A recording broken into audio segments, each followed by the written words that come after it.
Your ad could be ran here. MyJBN.com/support. MyJBN.com/support for more information. Time to call a credit repair company to fix my credit. Hold the phone, man. You can do it yourself with Credit Versio. That's way too hard. Call the credit repair company. Most credit repair companies only work on 1 or 2 accounts at a time, making it slow and expensive. You won't figure that out for months. Ignore him. Credit Versio's brilliant software scans all 3 credit bureaus, finds the accounts that are hurting your score, and guides you through the entire process. Anyone can do it. Let's fast forward and see the results. Wow, I fixed my own credit and saved hundreds. You can do this. Visit creditversio.com.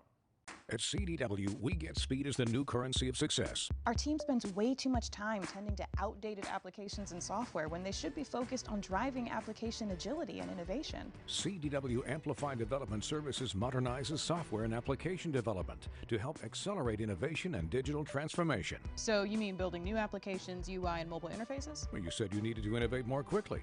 Oh, so he's a listener. To do more at scale, trust CDW Amplified Development Services. Major league, major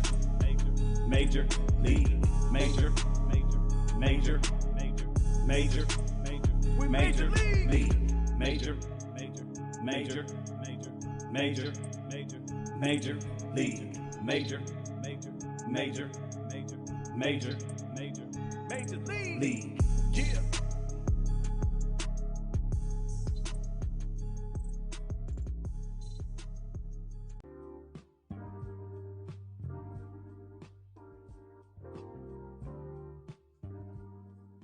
This is the BCSN Pod Zone, your place for the news, views, and conversations about all things related to HBCU athletics. Here are the BCSN SportsWrap, Dr. Cavill's Inside the HBCU Sports Lab, Knights of the Round Table, the pregame show, the Carlos Brown Show, the ONG Strike Zone, and more in one place. We are changing the way you consume HBCU sports, one broadcast at a time. It's never too early to plant the seed, to share the tradition, and instill a sense of pride in your HBCU with your little ones. HBCU Pride and Joy Children's Boutique helps you share your school spirit with a wide selection of adorable kids' apparel and accessories officially licensed from your favorite HBCU.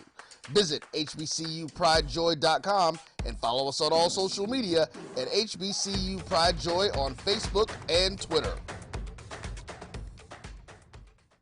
Are you hungry for authentic Caribbean food? Like jerk chicken, oxtail, red snapper, shrimp, tofu, and rasta pasta? Well, find your way over to Mango's Caribbean Restaurant, 180 Auburn Avenue, right next to Royal Peacock in downtown Atlanta. Them belly full, but we hungry. Mango's Caribbean Restaurant, open daily from 11 a.m. to 10 p.m. And on Friday and Saturday, we're open till 4 a.m. Come to Mango's and put some spice in your life. Oh, we've got a good thing going. Mango's Caribbean Restaurant, 180 Auburn Avenue, right next to Royal Peacock in downtown Atlanta. For more info or directions, call 404-698-3992 or log on to mangoscaribbeanrestaurant.com. For instant coupons, text MANGOS to 313131. Tell your mama hungry, papa hungry, brother hungry. Mango's Caribbean Restaurant, authentic Caribbean cuisines.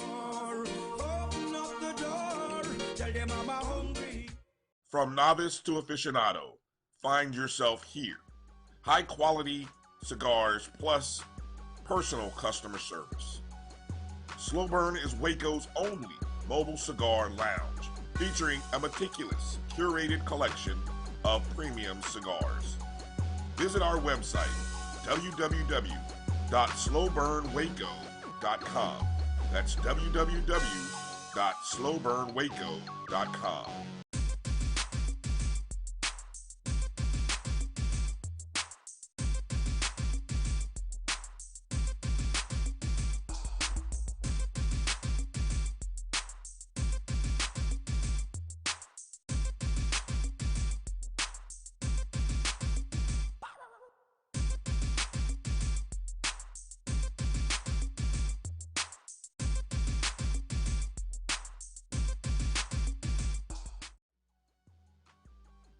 This is the Dean of the College of HBCU Sports, Kenyatta Cavill of Dr. Cavill's Inside the HBCU Sports Lab with Mike Washington and Charles Bishop.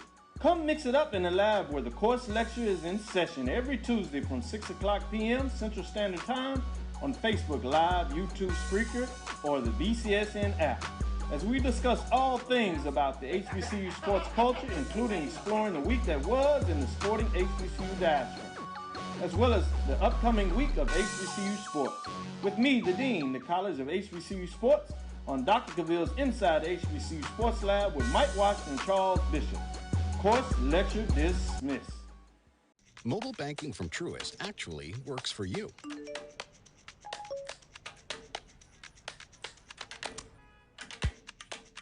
It gives you simple, smart, personalized insights to keep you one step ahead. Because we think that's the kind of control you deserve over your money. When you start with care, you get a different kind of bank. Truist. Download the mobile app now. At Tyson, we know taste is local. Some like their beef pit smoked, their chicken spiced all the way up, or their pork sweet and saucy. Local flavors, global impact. That's what feeding the world is all about.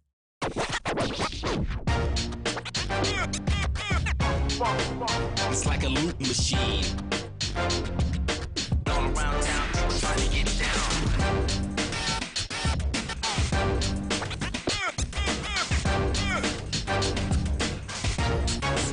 It's like a loot machine.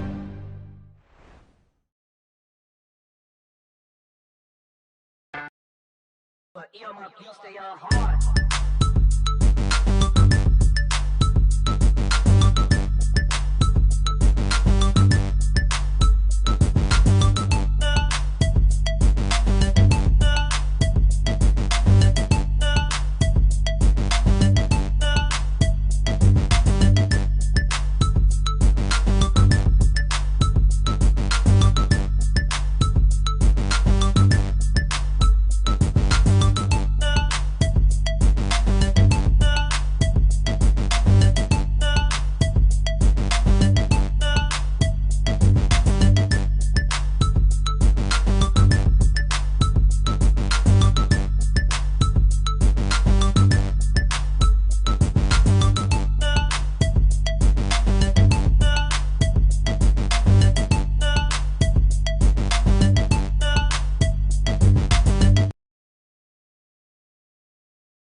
All right. Hello. Good evening. Welcome to another live show of the BCSN SportsWrap. I'm Brian Fulford. That's A.D. Drew. It's a pleasure to be on with you tonight as we kind of look back on the past week of news, information, and things going on the HBCU landscape, and then maybe give a little peek ahead to what's upcoming. Want to make sure if you are watching us, if you're watching us on YouTube, if you're watching us on Facebook, do us a favor. Make sure to hit the thumbs up button, hit the like button there. Make sure you're subscribed to our channel there, the Jericho Broadcast Network's YouTube page there. We are a part of the Black College Sports Network, which is a part of Jericho Broadcast Network, and you can download the JBN app right there. If you see in the top right corner, if you're watching us on the Google Play and Apple App Store, MyJBN, MyBCSN is how you search for it. But more importantly, we'd appreciate you just going on and following us on Facebook, Twitter, Instagram at MyBCSN1, the number one, whichever and all platforms that you like to use. And then I'll give a little reminder about our BCSN Pod Zone. I didn't want to hit you guys with all of the features. Drew, how you doing? You look a little barren back there behind you. How you doing today? See, you wrong for that. If I would have said anything to you right before the old crap that I said right when we were getting ready to go on, you didn't notice that. You didn't notice it. No, I noticed it. I noticed. I know what happened is the hook that was holding my HBCU poster up behind me came out the wall, on whatever the last time I was on the air, right after I got off the air. And I just forgot to put it back up. And as we get ready to go on the show, I'm like, oh, crap, I ain't put that picture back up. So anyway, I might be able to get it up during our first break. I feel naked, man. I feel naked without that behind. Well, you know what doesn't help is there's no contrast happening right there. You got on a black shirt. Uh-oh, you just hit a button. Keep talking. Okay. You see, you have a black shirt on. See, you're just all flustered right now. You hit you know, I'm making fun of you. You got on a black shirt. You are, you know, for some reason your lighting contrast is off. That's it. That's all I'm gonna say. So hopefully you get that fixed here in the next commercial. Talking. You tried to send us to a commercial break. I saw that. I don't think I didn't recognize that you tried to send us to a quick commercial break, but I'm not gonna let you have it. I'm gonna make you stay. I'm gonna make you sit there for at least another 15 minutes. I got a trick for you. This is why I keep. I got a trick for you, Brian. Keep talking. Oh, don't you dare! Don't you dare! Don't you dare put me on the. Oh, there you go. Wow, you bastard. But I still hear you. Well, hey, I want to give an early shout out to the folks already jumping in on YouTube. Tamara T, Walter Harley, already excited about the spring football games. Definitely baseball and softball news to talk about. Mary 305, Jeremiah Clark, Edwin Moore. Appreciate you guys jumping in early. Big news, spring football was the big topic over the weekend. I'm gonna true confession here. See, you're making a lot of noise. See, that's the problem. Even though the box is black, you are making noise back there. I don't even know if you can hear me right now. So anybody, I hear you. I might be talking. Oh, okay. Thanks for clarifying. Because I was about to talk some smack. But anyway, spring football, and I'm true confession here. Obviously, I was in Tallahassee for the orange and green game, watching Florida A&M. And hopefully, if you didn't get a chance to watch our brief pre-show on Saturday morning, you might even start seeing some clips. My co-host, Kelvin Rozier, and I did some stuff with HBCU Game Day, who our good friend Vaughn Wilson was at the game. So he was nice enough to invite us into the HBCU Game Day tent. And so we had some good convo after the game. You're being loud over there. So we'll have a show on Wednesday. Those of you not familiar with the ONG Strike Zone, we'll be talking a lot about that game from some various angles. But exhausted is the word. I drove from Orlando very early in the morning, about 4:30 in the morning to Tallahassee. Then, we're there for that amount of time. It was hot, as hot as it was for people in the stands. It was just as toasty on the field. I could smell the burnt rubber pellets from the field turf at certain times when the wind wasn't blowing. So needless to say, by the time your boy was done with the day, and then I went over to the softball park. I tried to watch a little softball. We were down 5-0 in the second game of a doubleheader that day. In like the third inning, I said, I can't take any more. Good to hear that they actually came back and fought to a tie before weather delayed the game for Sunday, I should say.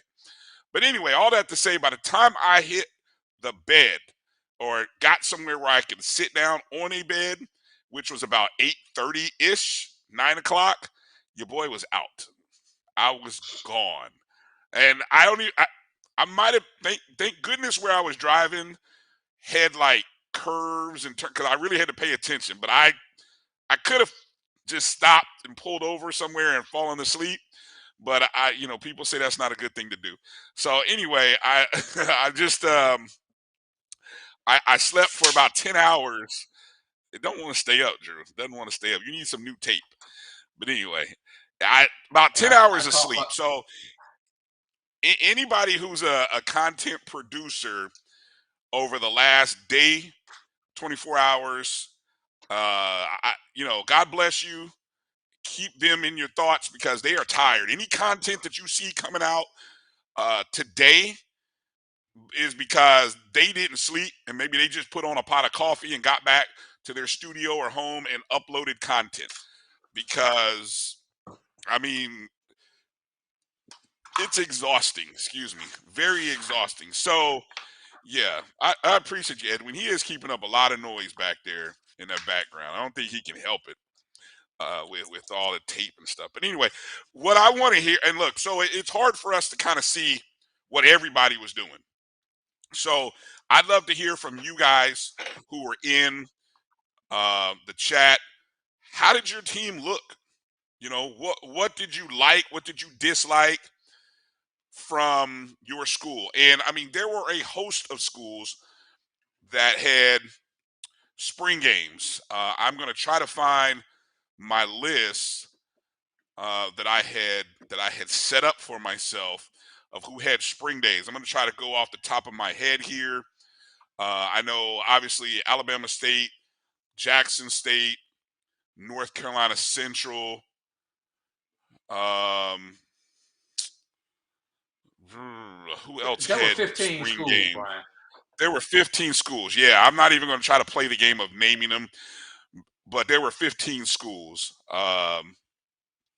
So I just really, I'll get back into it. I'm curious to see, you know, who did what, who, you know, it's going to take about a good week. When you have 15 schools that have We their had spring day. Miles. We had Miles on the Black College Sports Network. Don't forget about that. We did. We had we had Miles. So there's one school that had theirs this weekend.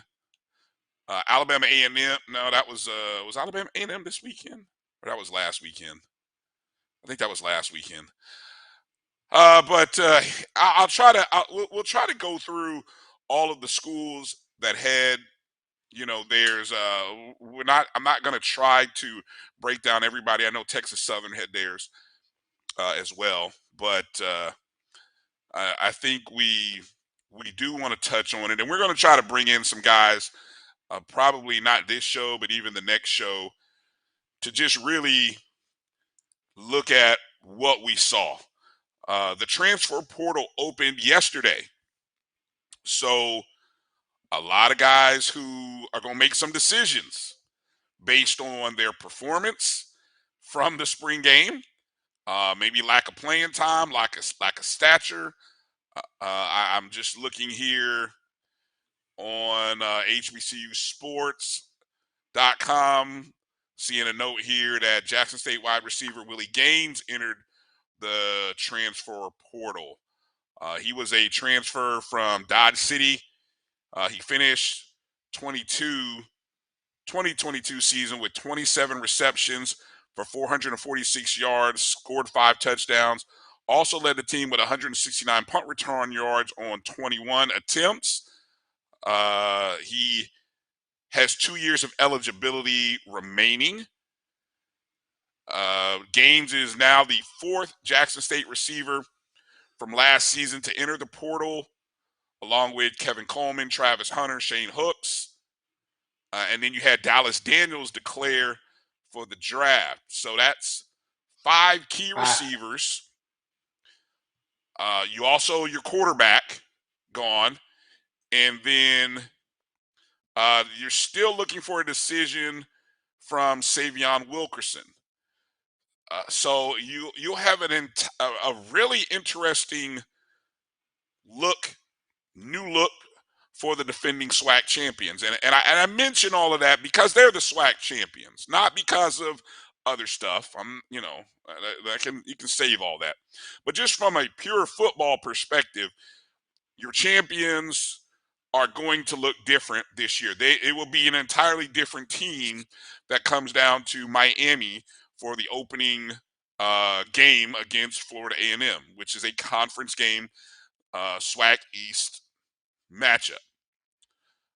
New coach as well. So a lot of eyes will be on Jackson State from that perspective, just to see who fills in all of those positions. You know, so that's one big headline that I just came across. I think Tennessee State also had their spring game.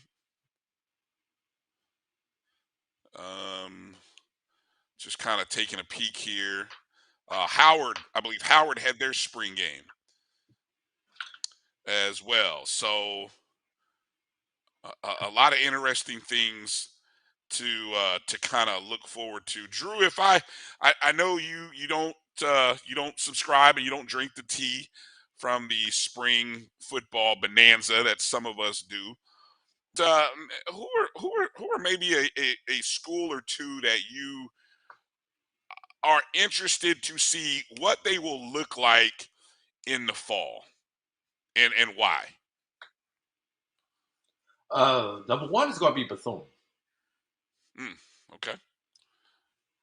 Giving the drama that surrounded Bethune since the end of last season, definitely want to see whether they are competitive. Because let's remember,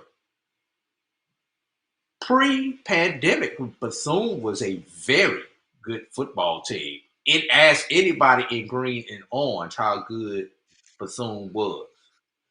So can Bethune get back to the Bethune that we know, and not too good, competitive good?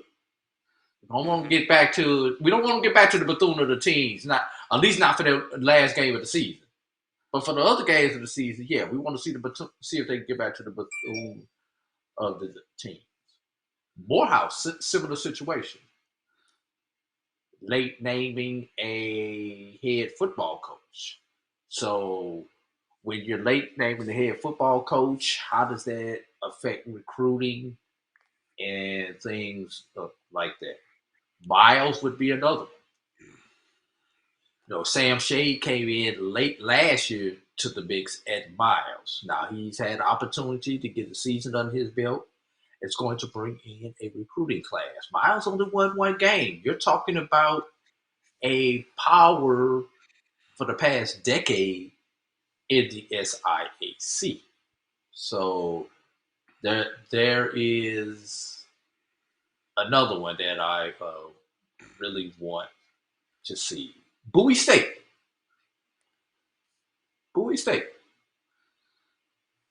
David Wilson left to go to Morgan State. Let's see what Bowie State can be. Will they return to that prominence role, or is this Virginia Union's division now up in the north, especially with Shawan now going to the whatever conference that they went to? Speaking of Morgan State, David Wilson, opportunity to recruit. Let's see if he can, and playing with someone else's players. We saw he was able to wreck shop and create a little havoc in the MEAC last year. Let's see what the build is when he starts getting his players in and getting them under his belt. So I just went through 5 teams, Brian. I don't want to sit here and hog up the mic. But there are questions for each and every team.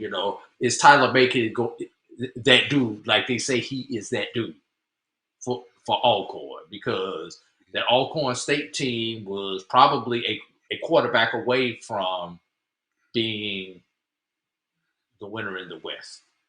Southern.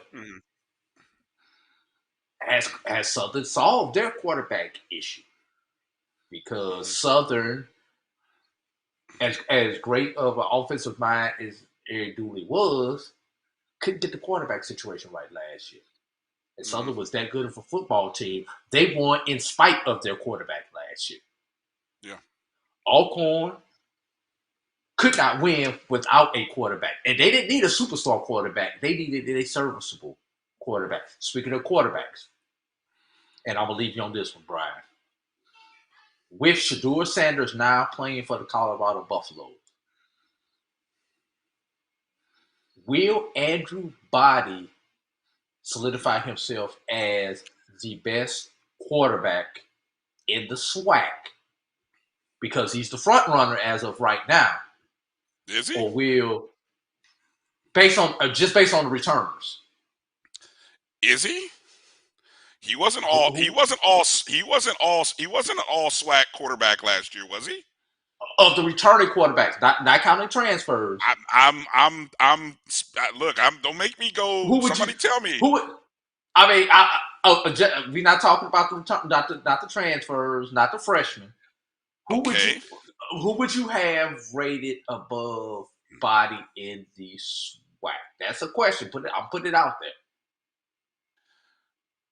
Well, because we don't, because we know out there. You're asking. I'm putting it out there where we can ask, but Body, if you give Body a line and not have him trying to run for his life and be Superman all the time, he may actually be that dude. He might actually be a Damius Richard type quarterback. Okay, so I'm going to be that guy. I'm wearing black, so I'm going to try to take off my orange and green cap for a second.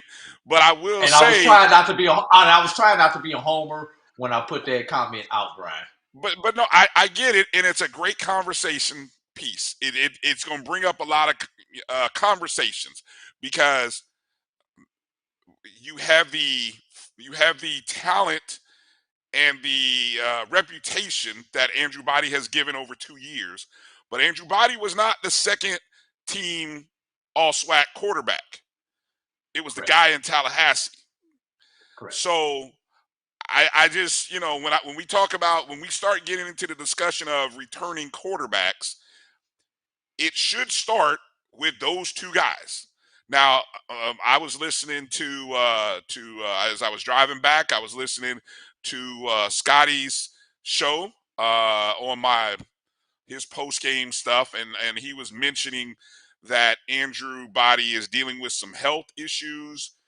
Might be there's no, I guess from the report that he said that he had started lifting, was supposed to be trending towards possibly being able to participate in fall and might be there to start of the season. I'm sort of paraphrasing that last part, but that's what I kind of got out of it. So we don't even know for sure if he will be ready to go in week 1. But there seems to be optimism from the report that Scotty had mentioned. So we saw Jeremy Musa on Saturday. I'm not going to get into breaking him down, but when we start talking about returning quarterbacks in the SWAC, that's where it starts. But I think overall in HBCU, it stops and ends with Davius Richard. That's where we start. A little controversy as to whether he was the best quarterback in HBCU football last year. I know Shador won the award. Davius won the game. So I just and the trophy and the title and all this that comes with it. So this is a put some respect on his name year for Davius Richard. So I am going to be very conscious about starting and stopping all of my conversations with him first. And Drew, I will also say, you just talked about questions that teams have. I'm going to flip it. How about the team that comes in with the fewest questions? And I think that starts with North Carolina Central. You know what I'm saying? I think, because and I think, again, because a lot of people are going to talk about it, I think Florida A&M is going to come in as a team with the fewest questions. At least in the SWAC. At least in the SWAC, right. And what I'll be interested to see, the noise that comes from the SWAC in terms of black college sports is loud. It's not always as loud from the MEAC because you got 6 schools there. You don't have A&T there anymore. So I really will be interested to see, can North Carolina Central get the love going into the start of the season that they deserve? See, I'm just being me here. I don't want too many people crowning Florida A&M at the beginning of the season. Okay? Because they didn't win a SWAC championship. Okay? They haven't beaten Jackson State, the defending champs, two-time defending champs. Okay? So all of the love at the start of the season needs to start with Coach Trey Oliver, Davius Richard, and some of those other names that I will admit I don't know off the top of my head, but I will familiarize myself more with them as the weeks and months go, and that team in general. It starts with North Carolina Central.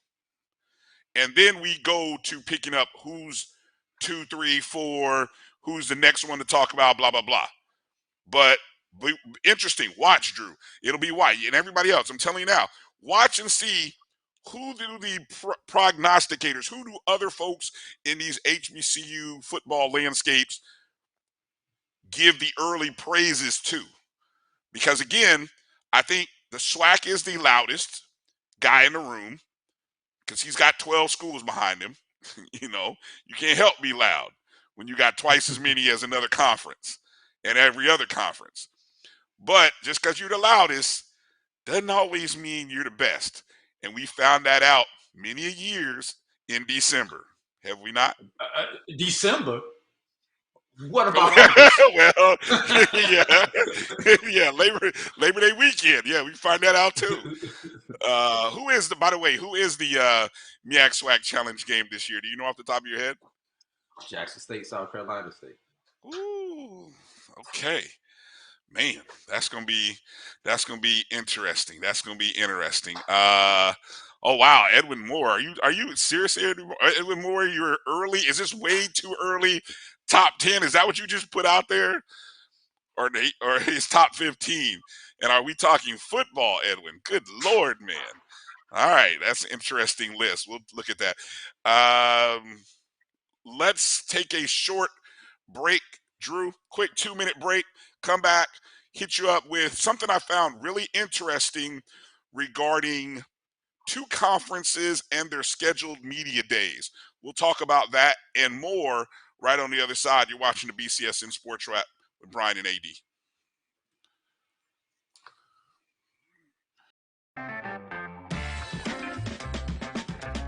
Your ad could be ran here. MyJBN.com/support. MyJBN.com/support for more information. Time to call a credit repair company to fix my credit. Hold the phone, man. You can do it yourself with Credit Versio. That's way too hard. Call the credit repair company. Most credit repair companies only work on 1 or 2 accounts at a time, making it slow and expensive. You won't figure that out for months. Ignore him. Credit Versio's brilliant software scans all 3 credit bureaus, finds the accounts that are hurting your score, and guides you through the entire process. Anyone can do it. Let's fast forward and see the results. Wow, I fixed my own credit and saved hundreds. You can do this. Visit creditversio.com. At CDW, we get speed as the new currency of success. Our team spends way too much time tending to outdated applications and software when they should be focused on driving application agility and innovation. CDW Amplify Development Services modernizes software and application development to help accelerate innovation and digital transformation. So you mean building new applications, UI, and mobile interfaces? Well, you said you needed to innovate more quickly. Oh, so he's a listener. To do more at scale, trust CDW Amplify Development Services. Major league, major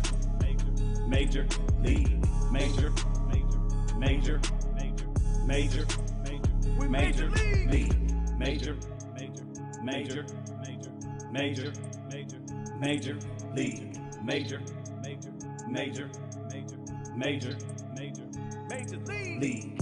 Yeah.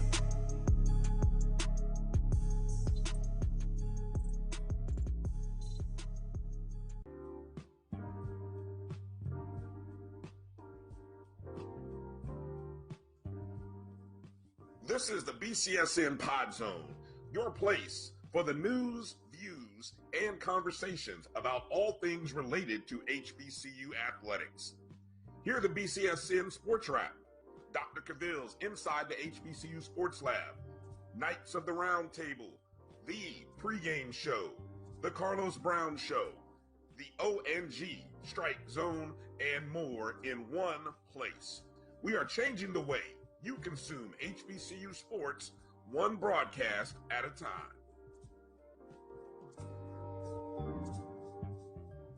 It's never too early to plant the seed, to share the tradition, and instill a sense of pride in your HBCU with your little ones. HBCU Pride and Joy Children's Boutique helps you share your school spirit with a wide selection of adorable kids' apparel and accessories officially licensed from your favorite HBCU. Visit hbcupridejoy.com and follow us on all social media at HBCU Pride Joy on Facebook and Twitter. Are you hungry for authentic Caribbean food like jerk chicken, oxtail, red snapper, shrimp, tofu, and rasta pasta? Well, find your way over to Mango's Caribbean Restaurant, 180 Auburn Avenue, right next to Royal Peacock in downtown Atlanta. Them belly full, but we hungry. Mango's Caribbean Restaurant, open daily from 11 a.m. to 10 p.m. And on Friday and Saturday, we're open till 4 a.m. Come to Mango's and put some spice in your life. So we've got a good thing going. Mango's Caribbean Restaurant, 180 Auburn Avenue, right next to Royal Peacock in downtown Atlanta. For more info or directions, call 404-698-3992 or log on to mangoscaribbeanrestaurant.com. For instant coupons, text MANGOS to 31.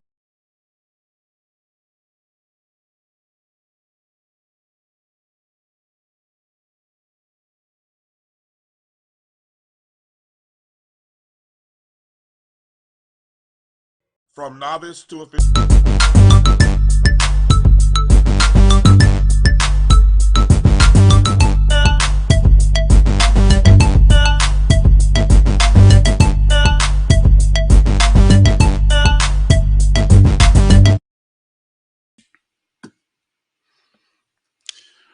Welcome back to the BCSN SportsWrap. Bryan and A.D here. I want to remind everybody to check out the BCSN Pod Zone. It's where we aggregate all of the shows that appear on the Black College Sports Network on a weekly basis. You can find them on the BCSN Pod Zone everywhere you listen and download podcasts. That's Spotify, Amazon Music, Google, etc., etc. Google, iHeartRadio, so on and so forth. So, just to kind of quickly go back, Edwin was stating that. Okay, so those are your interests: Southern, Jackson State, Grambling, Prairie View, Alcorn, top 5, very swag heavy. That's area of interest. I'm curious for the rest of you guys out there. Drop your top 5. Who are your top 5 besides your school? I mean, but now if your school is legitimately one of the top 5, go ahead. But just curious, who are you? If it's your school, give us 6.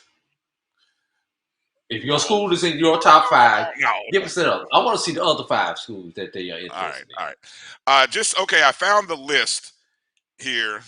Thanks to HBCU Sports putting a nice little aggregate list together of the spring games. So what we had yesterday from the SWAC, we had Alabama State, Florida A&M, Jackson State, Texas Southern, all yesterday. From the MEAC, everybody in the MEAC with the exception of Delaware State had theirs yesterday. Tennessee State had theirs yesterday. Over in the SIAC, you had Allen University, Lane. We mentioned Miles, which we did. And then over in the CIAA, Elizabeth City State, Virginia Union. There still seems to be a lot. I mean, now there's 12 schools that play football in the CIAA, but it's like, do we know? There's really only about 4. The list is what? True. There's really only about 4 schools. Wow. 12 schools play True, football, but 4 schools are in the football business. Heavy SIAC bias there. But anyway, the CIAA, I don't have the list. Is very incomplete. Union, Virginia State, Bowie State, Fayetteville State. Name me another school that's in the football business. Wait a minute, give me that 4 again. Virginia Union, Virginia State, Bowie State, Fayetteville State. Who else is in the football business? I think the folks in Winston-Salem State might. This is not 2015, Brian.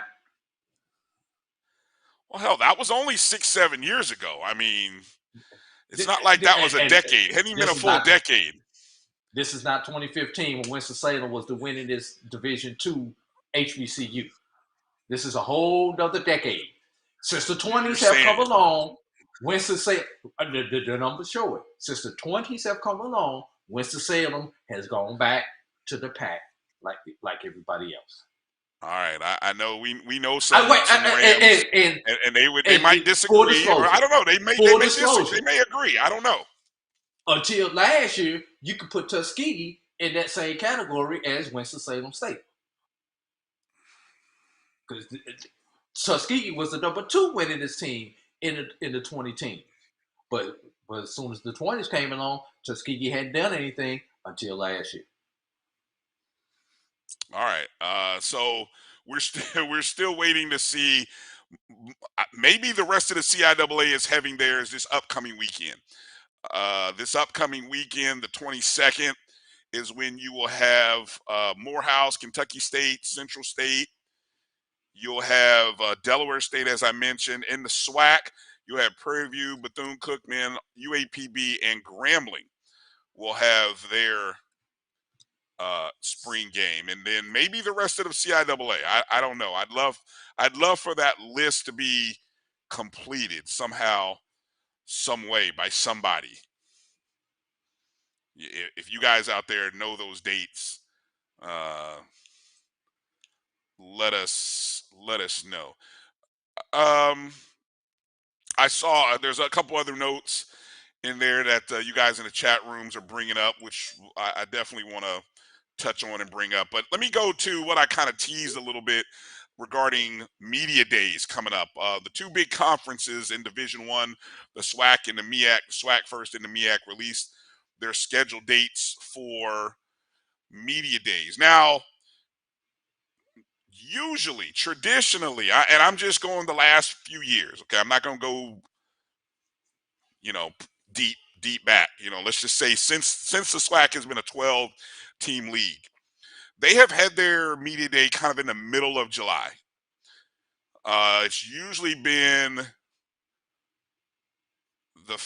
not the first, because I think like the CIAA will happen to get theirs off, or not, the SIC will happen to get theirs off first. It's usually around the 20-something, the SWAC, given the calendar. Maybe the 19th, maybe the 21st, 22nd, somewhere else. Yeah, third week in July is kind of about when they've been doing it. And they've been doing it before the Mid-Eastern Athletic Conference. That's something that has happened. The MEAC has sort of waited until maybe a week. They've always been last. Camp start. Yeah. Well, this year that's gonna change.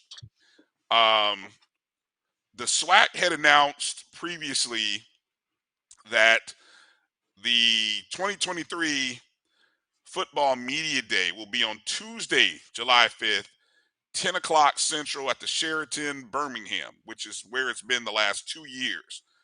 Did you say July 5th? July 25th. Oh, 25th. You may not have heard the 20th. I didn't hear the 2. I was like, you saw something different than I did if you said on July 5th. No, July 25. July 25th, 10 a.m. Central, that's 11 Eastern. That's when they've had. It'll be interesting to see. The last 2 years, it's been streamed live on ESPN.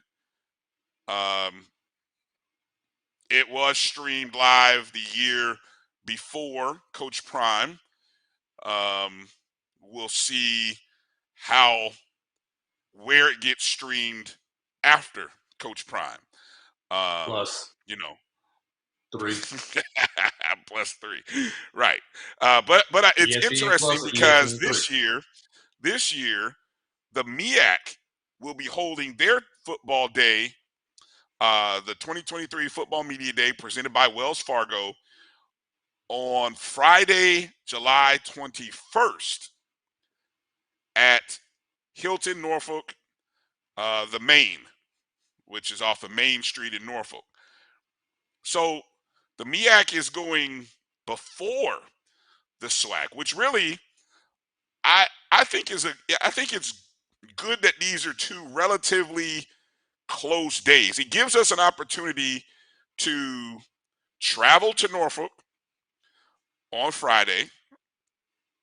Maybe, enjoy the taste of Norfolk Go to Virginia Beach. over the Saturday. Go to Virginia Beach, then get on a plane on Sunday and head over to Birmingham, and get to Birmingham Sunday, Monday, whatever, and get set up and be out the door back home Tuesday night.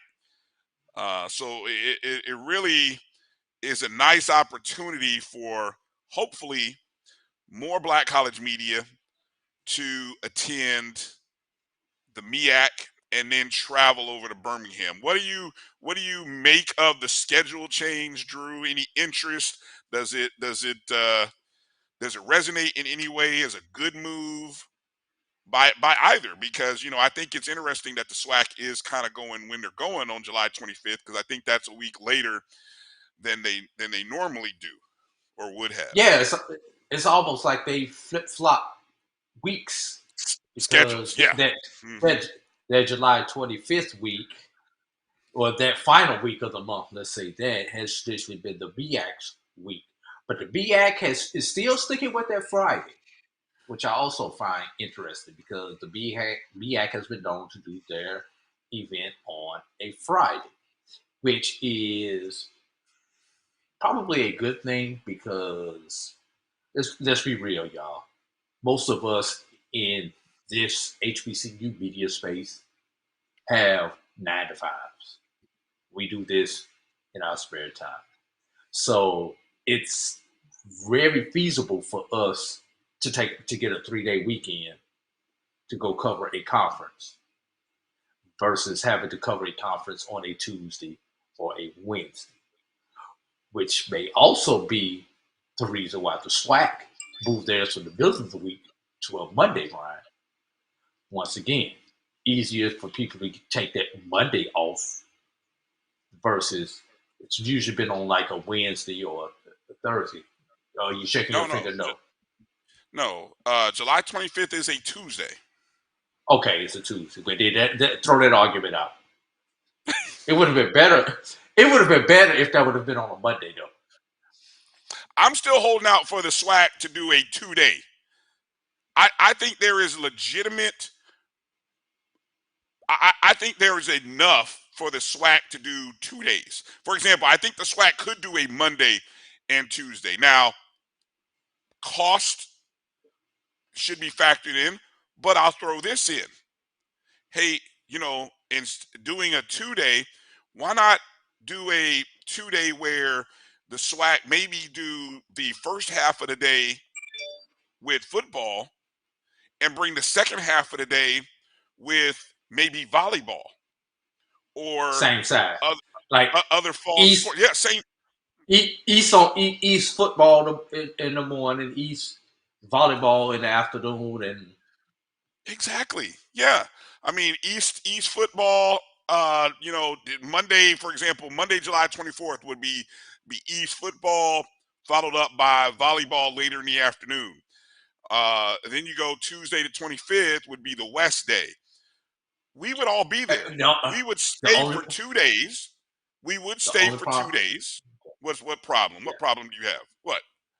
The only problem I would have with that, Brian, is whichever conference goes second with your proposal, and whoever's volleyball is on that second day is going to get left out because as well as I do, everyone will book their flights as soon as football is had their flights. Okay, so let me flip it. The morning session.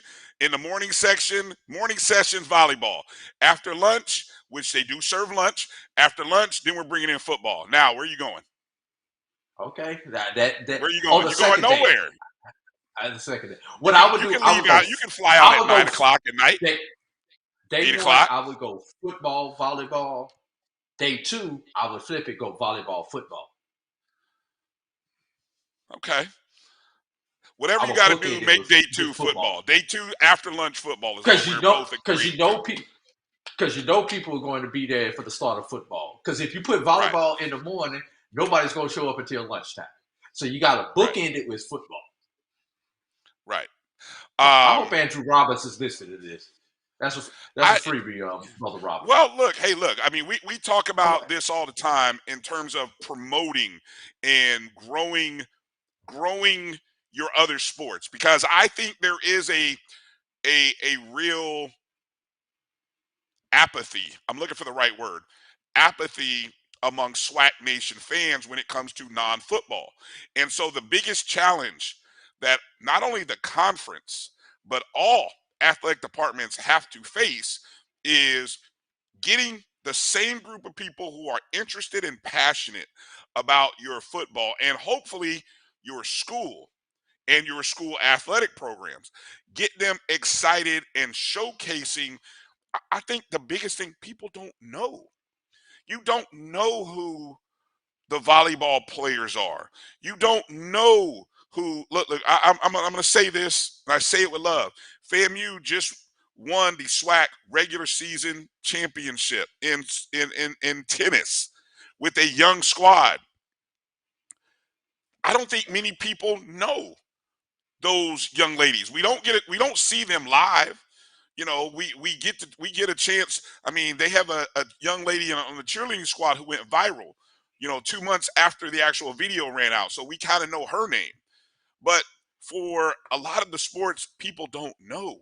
So give the media, give various media outlets the opportunity to help you promote and tell the interest stories about, because once we learn about our athletes, we care. And I'm not gonna lie, Drew, we do a lot of interviews on our show. You know that. And when we talk to these athletes and we get a chance to hear their story, their backstory, man, how do you not fall in love and want to support them more? Right? And so if we're talking about bridging the gap in a world where NIL is a very real challenge for all of our schools, and it's something that our HBCU schools are falling really behind in. Let's not wait how are you going to know about wanting to support someone in NIL when you don't even know who's on the program?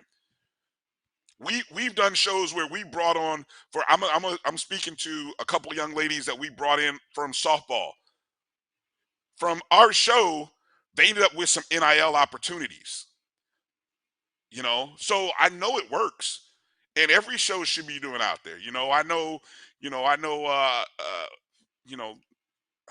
So I don't know. That's just a thought that I think it's an opportunity that I would love for us to take advantage of. And I say us, and I'm speaking as a member of the HBCU Pro Sports Media Association, someone who covers a particular school.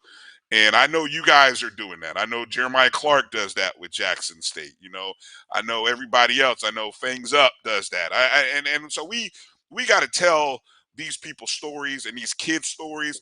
There's some amazing student athletes at our schools, guys. There's some doing some amazing things. We don't know. We don't know about them. And I'll get out the way. Go ahead, Drew. I got one more idea to add into your proposed schedule, Brian. Since we're gonna have everyone there for 2 days using your model, that first night, give it this year's schedule, Monday night. Let's have the red carpet, my brother. The red carpet gala. I've heard other people. I'm stealing this straight from Charles Edmonds, because he was the first person who I heard this idea from. Okay. So we saw the fashion show last year for Media Day. We saw what Jackson State wore. We saw what Grambling wore. We saw what Southern wore. Let's just have the whole red carpet on that night. And if you bring in football and volleyball, now, in addition to seeing the guys in their suits, you get to see the volleyball players in their gowns and dresses and everything else as part of a red carpet. That would give people something to do also on that evening.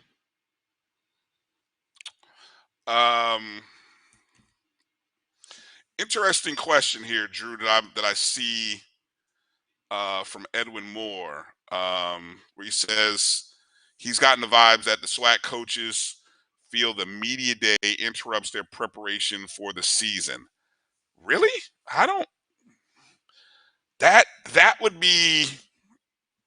Practice hasn't even started yet. At that point, right. I mean, at that point, there should be probably a week or two where you and your coaching staff are probably getting away from each other, maybe getting away from school, because you guys are about to spend some long hours together. I would be. That's shocking. I had never heard that sentiment before. It is a necessary evil of the business. Let's change the narrative. Let's not call it an evil.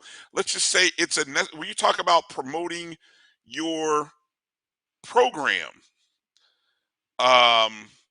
it's one of those necessary duties of the job. Okay. One of those necessary duties of the job is to be there and promote the program, your institution. It brings me to that's a good transition. Let me transition to this story that we talked about offline, Drew, and how it's an interesting relationship thing as it relates to coaches and promoting. Just this past week, Villanova University, now that's located in Philadelphia. They, of course, won a multiple basketball championships with the former coach, he was on the CBS broadcast. Jay Wright. Remember his name? Jay Wright. Jay Wright. Jay Wright. And actually, the Villanova women's program is not too bad. They just had a young lady who was like the leading scorer in the nation. But earlier this week, their vice president and director of athletics created a new position, which they called general manager of basketball. And they named a former associate head coach, Baker Dunleavy, who is related, I believe, to the Dunleavys that you're probably more familiar with through the NBA. Might be a son of one of them. But they created this new position called the general manager of basketball. And so I'm reading right here. I'm just going to read right off of this, so bear with me here. The general manager will support. They have an endowed position for the basketball coach. That's crazy. The William B. Finneran endowed men's head coach Kyle Neptune and women's head coach Denise Dillon in managing a myriad of responsibilities that impact both programs, including opportunities and education around name, image, and likeness, the transfer portal, student athlete brand building and marketing, and advancing institutional fundraising in partnership with university advancement. The general manager will report directly to the vice president and director of athletics. Quote reads, the dramatic changes in college basketball over the past 7 years have brought new challenges and forced us to collectively think differently. I believe the creation of the GM role, particularly with Baker Dunleavy at the helm, positions Villanova well competitively for the future. It will allow Villanova to be even more forward-thinking and bring an innovative and seasoned perspective to the ever-evolving college basketball landscape. Most of all, Baker is a wonderful person, great Villanovan, blah, blah, blah. We're thrilled to welcome him, blah, blah, blah. Wow, Drew. A new position, whereas coaches used to be in charge of these kind of things. Now Villanova being forward-thinking enough and smart enough to say, you know what, this is a lot to ask our coaches. You know, just like maybe what Edwin was talking about, is it a lot we're asking our coaches to do? And think about football. You know, we're talking, that's basketball, right? 15 athletes. Now we're talking. Think about football, and I think about. I'm just thinking about what I've seen Willie Simmons at Florida A&M create, where he has a football operations person. Then he was able to get a director of recruiting, and those two individuals have helped grow the program by leaps and bounds over the last couple years. Is that something other programs are doing? So I mean, what are your thoughts? Is the potential of creating these general manager positions almost running your college program like, guess what, Drew? An NFL franchise? An NBA franchise? I mean, that's where things are getting. Can HBCUs find themselves positioned to be able to do something similar? What's your thoughts?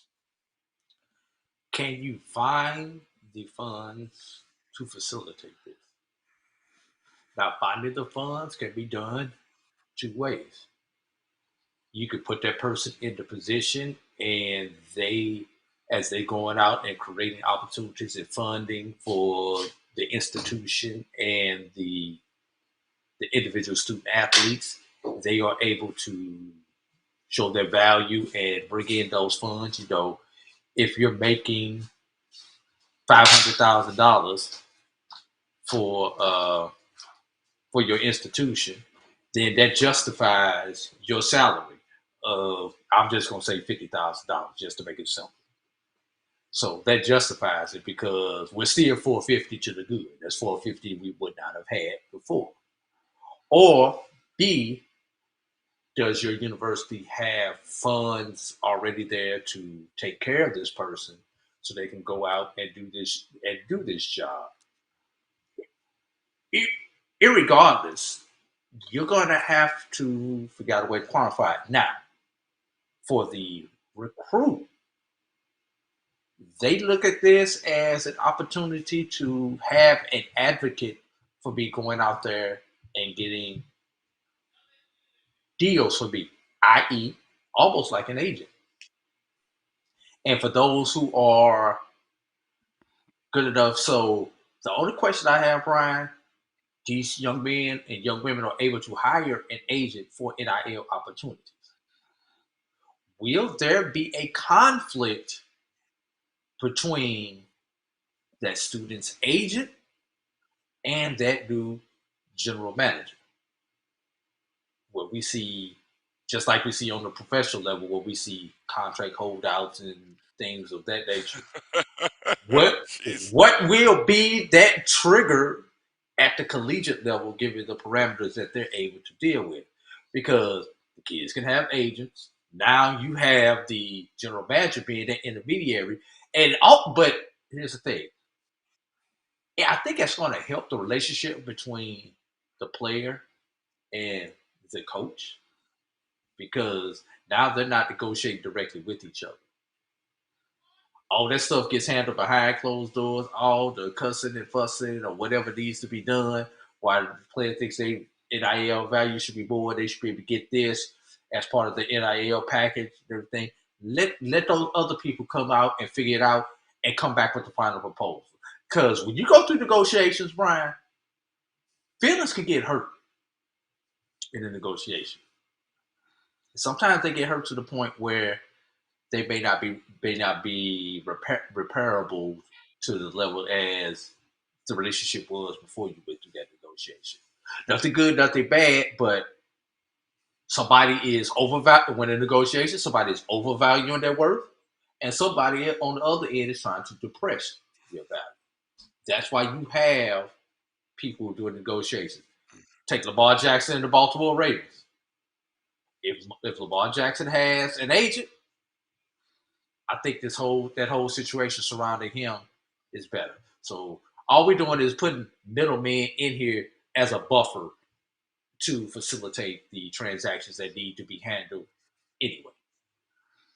I don't want to see a general manager of negotiating with a player's NIL agent. The only way that should work is if the NIL agent is calling the general manager trying to find out what the practice schedule and other schedules are for that student, because I have a company that would to do a photo shoot. So I'd like to find out, when is he or she not occupied, or when is he or she available to do that? Like if you have practice and you have schoolwork and you have Weights, meetings later in the day, weights. Yeah, you and want to know. that's You study would hope hall. that you can get all that scheduling from the general manager, and again, the NIL laws, rules need to continue to be about not being about performance and play, because that is the separating factor right now for college and professional. Once it starts becoming and yes, I know it's tongue in cheek when we say that, because you go look at the highest paid NIL guys, they are They the top perform. performers. They perform. So there is sort of, yes, in order for someone to see you, guess what you have to do? Perform. But you also have to That do walk things on is not getting the NIL deal, Brian, because he's not performing. No, not unless he has some type of unique skill that he has developed in some sort of social He's got to media have following. a lot of followers. Yeah. Well, I mean, look, or he or she could just be really attractive, and you know what? All of a sudden, that's why they call it name, image, and likeness. Brian, you just made me think about something, and I'm gonna go back into my Wayback Machine on this one. When I was at Tuskegee, we had a former reality star on our basketball team for 4 years. Okay. During my tenure at Tuskegee. And he was, when I say he was a former reality, he was fresh off of his reality show. Yes. Right. Wow. Okay. I want to say, was it Baldwin Hill? It was what was the College one? Hill. It was College Hill. Was College Hill it the was one based, at BET? No. This was based. It was from a high school in California. Followed him in his high school career, because. And I don't necessarily want to put who he was out there, but if you go back to our roster, you'll figure out who he was. But because his father had played in the NBA, and then he wanted to be an actor, and there was a reality show based around his high school career. And he wound up coming to Tuskegee to go to college. Baldwin Hills is the name of the show. It was Baldwin Hills. I think it was Baldwin Hills, a TV series. Back in like the go ahead. I'm 2007. Yeah. Yes. 2007. Yeah. I'm on IMDb. So go ahead with your story. Go ahead. Okay, but I think about if NIL, it was already tough enough when we would travel. Sometimes go through the airport and people would recognize him. And that first year, his freshman year, we actually, because he was like 6'5", 6'6". Mm-hmm. He about 6'4", 6'5". We would hide him in certain situations around the footers. We would make the footers walk around him so people would not recognize him, because it became a. But I just think about if we would have had to deal with NIL along with that, because he would have had, he had enough followers, and this is pre-Twitter and everything else, but he had followers for days. So, and we dealt with it for 4 years. So I just think about what would have happened. You had the equivalent of Flanger at LSU, or the Cavender twins at Miami. That's essentially, you have the equivalent of somebody who's that big, a reality star, actually at your school. And I'm sure he monetized it, but he would have even been bigger. Now, what could that have meant for Tuskegee in an NIL era? How much other opportunities could have come to not only his teammates, the program just because he was who he was, right? Here's the problem, Brian. Those first 2 years, he did not play a whole lot. And that's not saying anything about his talent, but there was that much talent ahead of him at his position, if I'm making sense. Oh, yeah. And he was probably there for the Tuskegee education as well. Definitely. Nowadays you would have lost him. You would have lost him after 2 years. You would have been in the transfer portal. You guys would have lost him. Let's go to break, man. Let's go to break. Go to break, man. Let's take a short time out. You're watching the BCSN SportsWrap. Bryan and A.D. We'll be back in a moment.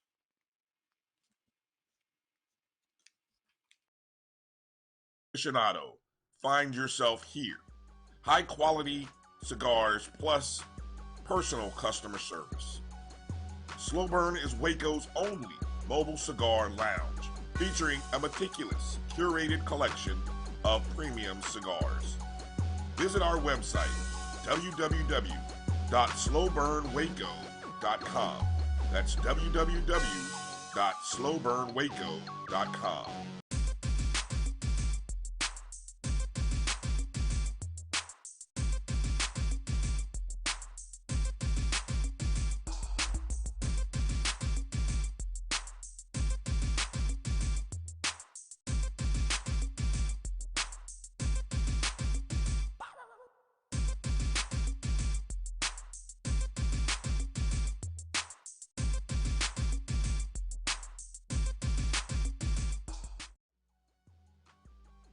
This is the Dean of the College of HBCU Sports, Kenyatta Cavill of Dr. Cavill's Inside the HBCU Sports Lab with Mike Washington and Charles Bishop. Come mix it up in the lab where the course lecture is in session every Tuesday from 6 o'clock p.m. Central Standard Time on Facebook Live, YouTube Spreaker, or the BCSN app, as we discuss all things about the HBCU sports culture, including exploring the week that was in the sporting HBCU diaspora, as well as the upcoming week of HBCU Sports. With me, the Dean, the College of HBCU Sports, on Dr. Cavill's Inside the HBCU Sports Lab with Mike Washington and Charles Bishop. Course lecture dismissed. Mobile banking from Truist actually works for you.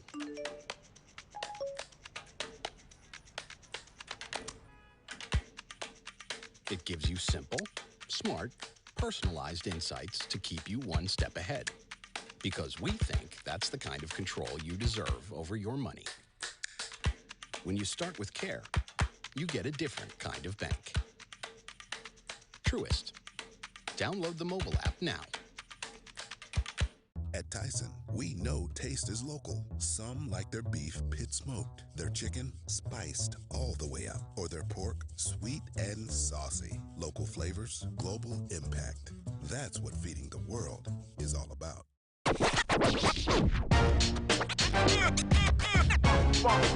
It's like a loop machine. All around town, people trying to get down.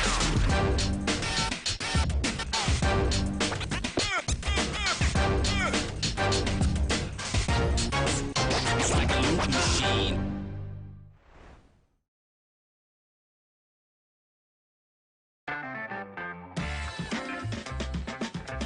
Your ad could be ran here. MyJBN.com/support. MyJBN.com/support for more information. Time to call a credit repair company to fix my credit. Hold the phone, man. You can do it yourself with Credit Versio. That's way too hard. Call the credit repair company. Most credit repair companies only work on 1 or 2 accounts at a time, making it slow and expensive. You won't figure that out for months. Ignore him. Credit Versio's brilliant software scans all 3 credit bureaus, finds the accounts that are hurting your score, and guides you through the entire process. Anyone can do it. Let's fast forward and see the results. Wow, I fixed my own credit and saved hundreds. You can do this. Visit creditversio.com. At CDW, we get speed as the new currency of success. Our team spends way too much time tending to outdated applications and software when they should be focused on driving application agility and innovation. CDW Amplified Development Services modernizes software and application development to help accelerate innovation and digital transformation. So you mean building new applications, UI, and mobile interfaces? Well, you said you needed to innovate more quickly. Oh, so he's a listener. To do more at scale, trust CDW Amplified Development Services. Major league, major league.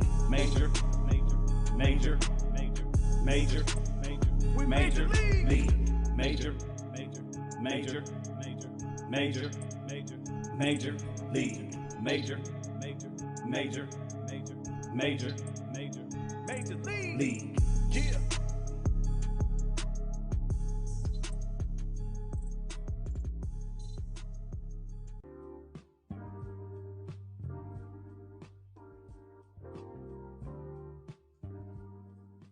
This is the BCSN Pod Zone, your place for the news, views, and conversations about all things related to HBCU athletics. Here are the BCSN SportsWrap, Dr. Cavill's Inside the HBCU Sports Lab, Knights of the Round Table, the pregame show, the Carlos Brown Show, the ONG Strike Zone, and more in one place. We are changing the way you consume HBCU sports, one broadcast at a time.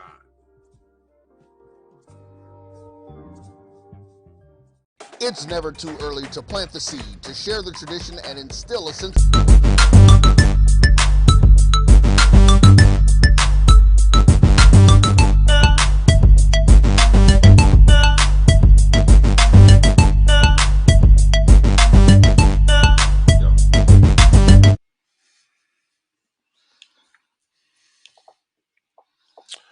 Welcome back to the BCSN Sports Wrap. Bryan and A.D. here. Well, Brian's here. I'm sure A.D. will be back in just a moment. You're watching us. Please go follow the BCSN on Facebook, Twitter, and Instagram at MyBCSN1, the number one. And download the Jericho Broadcast Network's app on the Google Play and Apple App Store. MyJBN, MyBCSN. We are proud to be bringing exclusive coverage of the SIAC Men's Volleyball Championships, Track and Field Championships, Softball Championships, and Baseball Championships over the next, 3 weekends, beginning with Men's Volleyball coming up this Thursday and Friday. Friday. Yeah, so those of you who may have forgotten or didn't know, they has 6 men's volleyball teams.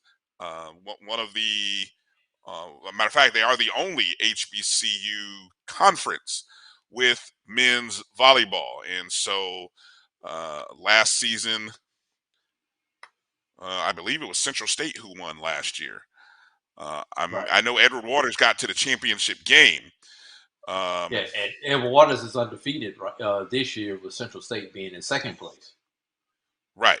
Okay. So, and that tournament will be held at Fort Valley State. They will be the host of that. The track and field championships will be held at Morehouse, and the softball and baseball championships will be held in Albany, Georgia, with some sites being on the campus of Albany State. And they just held their golf championship at Callaway Gardens in Georgia this past weekend, I do believe, Brian. Okay. And in those golf championships, let's see who wound up winning that. Check that. That's beginning tomorrow. Tomorrow, Brian. I'm sorry. Mm-hmm. Yeah, that begins tomorrow. They just held that was tennis. They just held this past weekend. That's what that one was. Yes, that was tennis that was held this past weekend in Atlanta at the Peachtree Center, and the winner of you have Albany State and Benedict will be facing each other today, along with Tuskegee and Clark. We've had some times adjusted due to weather. All right. Let me transition to a couple of notes, or a couple of news notes that I want you to react to, Drew. First off, our Black College Sports Network Tuskegee was runner-up. All right, say that again because you were No, kind of I'm choppy. sorry. I I didn't know read what it. the heck you were talking about. Don't worry about it because Why? I just read it. Yeah, That exactly. was Why? last year. That was last Oh, year's get out of result. there. Exit. Close that browser. Close that browser window, damn it. Damn, I tried to stop you, but you just wanted to keep on down the road. And then you fell over yourself. All right. I want you to read. I was trying to send you in a different direction. See, you just won't. This way, Drew. That way. Okay. Your Tuskegee Golden Tigers lost recently. The two-time BCSN Division II Women's Basketball Coach of the Year, Trelane Powell. She is coming off of an unbeaten SIAC season in which she won Tuskegee, helped lead Tuskegee to their first championship since 2007, I believe it was. But anyway, she is going to be the new head coach at the University of New Orleans. I believe she was at Tuskegee for about 5 or 6 seasons. The Breakers, I think, is what their nickname is. New Orleans, University of New Orleans, Division I program. Drew, so we just lost one to the D1 levels. Your thoughts on Coach Tuskegee? I'm supposed to get into my feelings for a moment, Brian. You're allowed. I got to. For those who bash Coach Powell for taking this opportunity to go to a Division I program, shut up. Because when I saw this announcement, there were some people who were very negative about her making the decision to go to a Division I program, Brian, knowing good and doggone well that if they were coaching at an institution and got an opportunity to coach at an institution on a higher level, and I can say that about this one because Division II is higher than Division I by definition, with more money and more resources, they would say, where do I sign? So for those who are bashing her for this opportunity, please be quiet. Just don't. Shut up. I won't even give you the respect of saying be quiet. Now, that I've got that off my chest, Brian. Great opportunity for Coach Powell. Very personable person, very down to earth. She turned around a proud Tuskegee basketball program that had been on the had a lull and took it to heights that the program had not seen, Brian, since the early 1980s. Mm-hmm. Under Coach, that was under Coach Tiny Lassiter.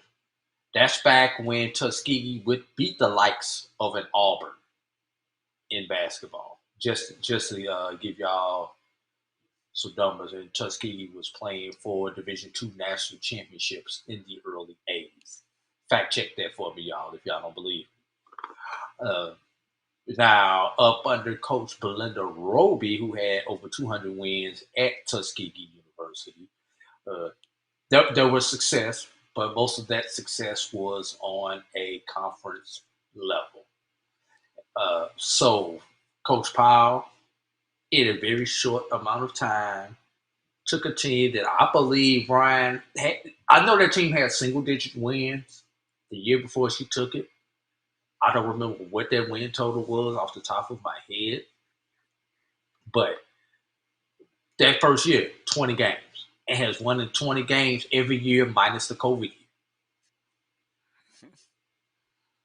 So that type of leader coming from a Mercer before, I believe she was at Mercer before she came to Yes. Tuskegee. And like I said, I'm going off the top of my head. So to get back at that level and do what she does, I wish her all the success in the world. I have just become a you said the Breakers? That sounds like a doggone Arena Football League team name, Brian. You went caught that. I was trying to let that go. That might not be the nickname. I was hoping you didn't catch that. I was hoping you didn't catch that. I'm slow today, Brian. I am so slow. You should have just let that go. UNO, I have just become a UNO fan, though. Seriously, I think she's going to do a tremendous job there, and just the fact that they actually seriously considered not only a coach from the HBCU ranks, but a coach from the Division II level of the HBCU ranks shows some forward thinking by those in New Orleans. So, I don't know if there were any terms of the of the job position. But I'll say, in looking at the previous coach had signed a 4-year deal in the range. Now I'm reading off a particular site. Now this may not include incentives and other things, of an annual salary of $76,750. Now this is back when the previous coach signed that deal back in 2017. So hopefully there is a significant, or at least somewhat of a salary increase, for Coach Powell. You don't have to give numbers, Drew, but you might have an idea of what a Division II women's basketball coach at Tuskegee might have made.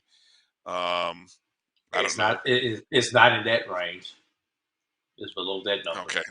All right. So definitely she's I'm walking not putting her business on the street, but it's I got you. I mean, I'm just looking. Normally you get terms, and it's possible. I mean, you could do a salaried. I was just doing a search here, and it's out there in terms of what it's possible for her. Privateers. Thank you, Keith. Things Up podcast. The UNO Privateers. I could have done a better Google search, but I don't know why honestly, the Breakers are. That's like the old arena team. It is. It might be. I don't know why I said the Breakers. That's shame on me. Hey, also, and David Garner is like our official news and notes guy, because he's dropping stuff out here that I remember us talking about this as well. He did mention the fact that Oprah Winfrey is going to be doing speaking at Tennessee State for their spring commencement. She's the keynote speaker for the undergraduate commencement on Saturday, May 6th. Shout out to your boy for that day. Quiet as kept. And so I asked this question to our internal group session of people.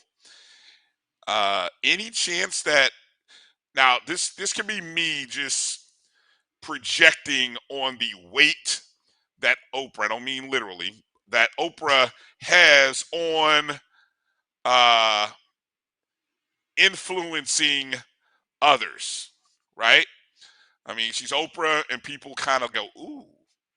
But we understand Tennessee State has had struggles in terms of getting the money they deserve, all of the money they deserve, getting the freedom to use their money the way that they should. And I will not be surprised if, coming out of her speech, and I know it's been some hot topic issues in Nashville going on with the legislature, the Tennessee 3 and all that stuff, but I won't be surprised if during her speech there is a call out to the, yes, thank you, Chuck Hunt, if there's a call out to the legislature, the governor, somebody in Tennessee to what?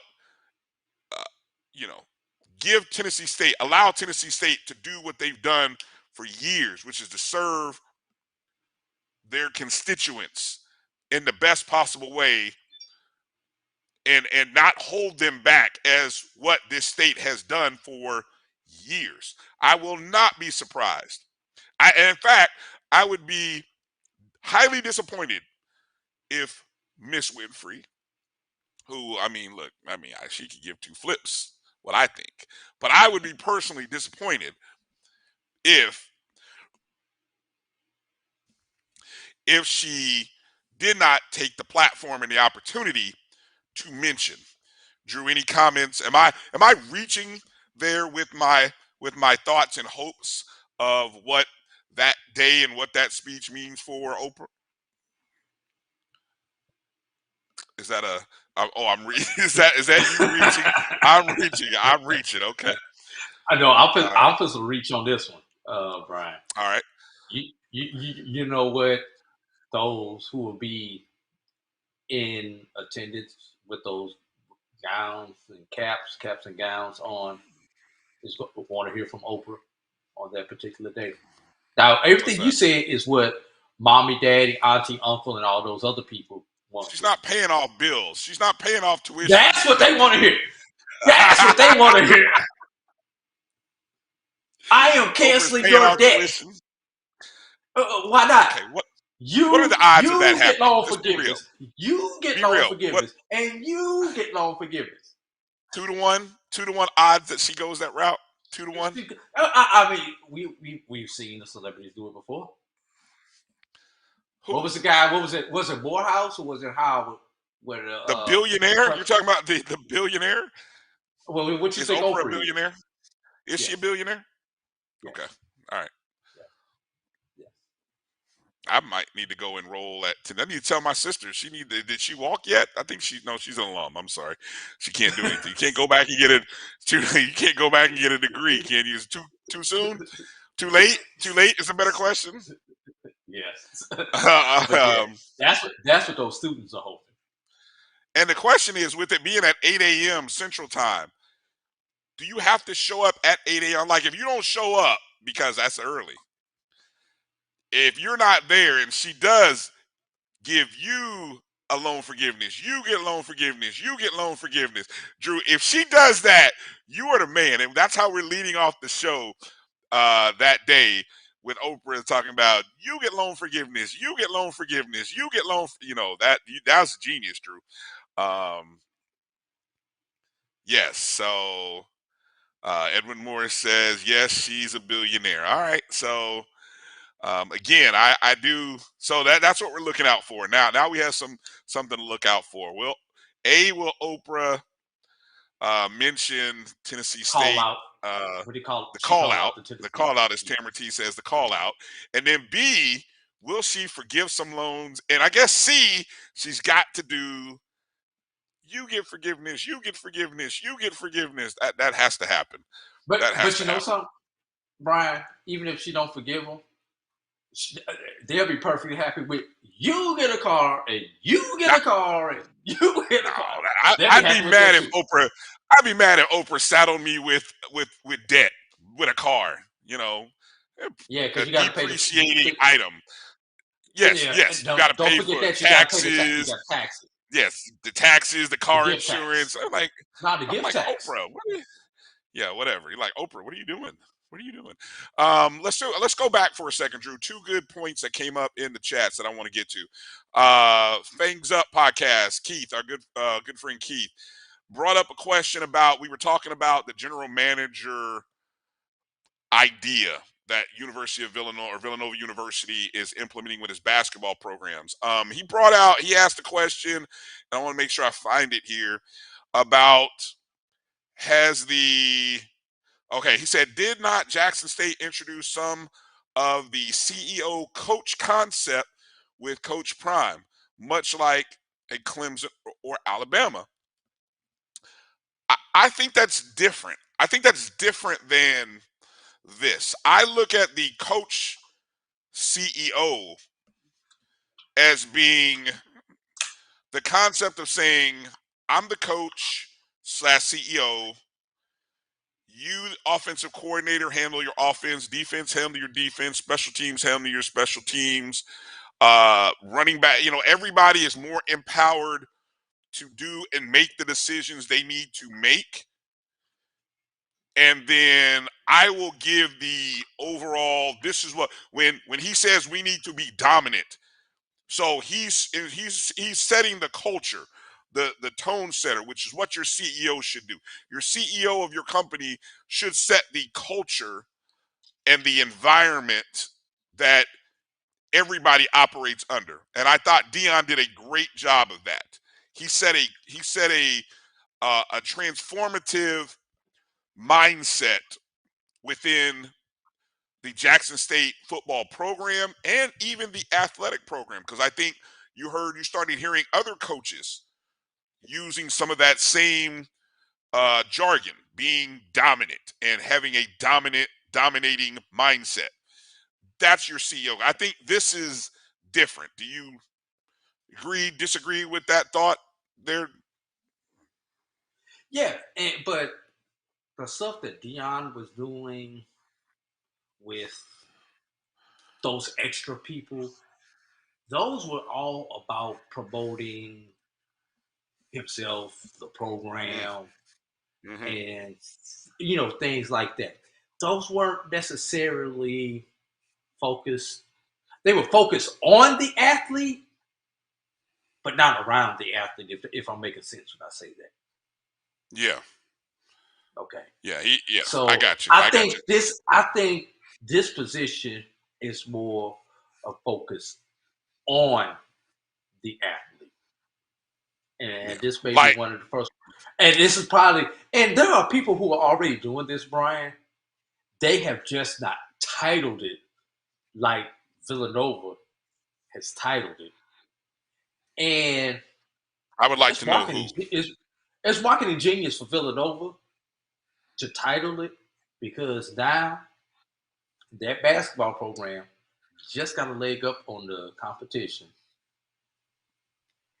And this came right during signing day for basketball. Was it signing day? Signing day was yeah, Thursday. because signing day, yes, exactly. Yep. Right. Yep. So any of those people who were on the fence about this coming from Villanova, I guarantee you they said, we got this big announcement coming. You're going to want to sign. We got this big announcement. It's coming out. It's coming out. Well, I don't know if I don't know if that.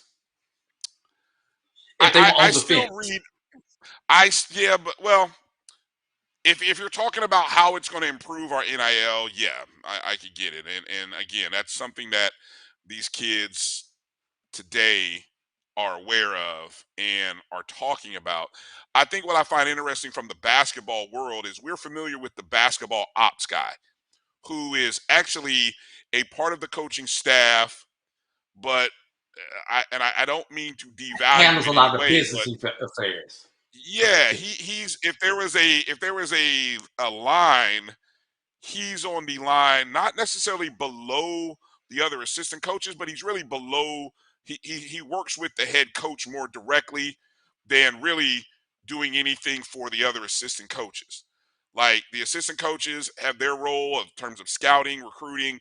My basketball ops guy is handling my other anything from uniforms to hotel reservations.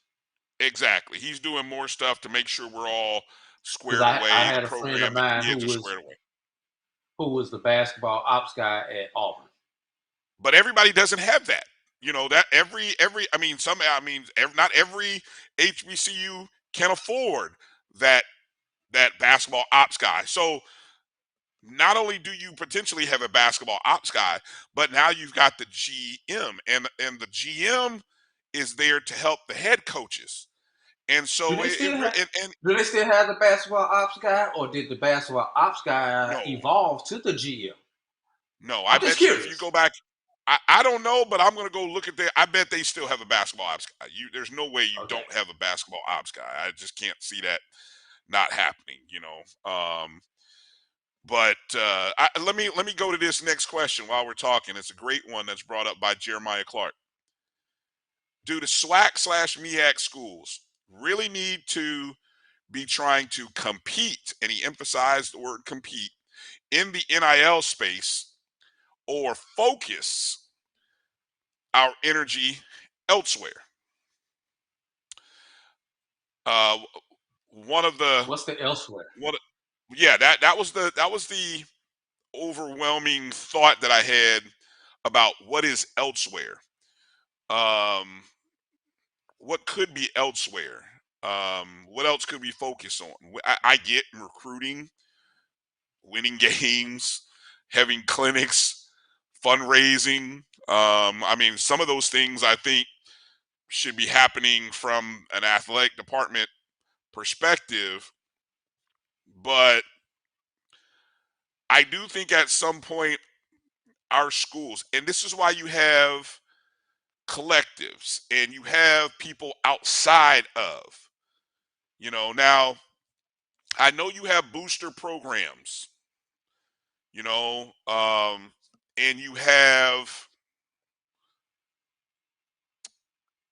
you have booster programs. That's the thing. The NIL collectives are different from your booster organizations. Remember, I think the collective is supposed to, or the NIL group is supposed to be the merge between the business world and business sponsors and the students. They really should, other than following whatever the guidelines that the athletic department sets, which most schools do have an NIL policy.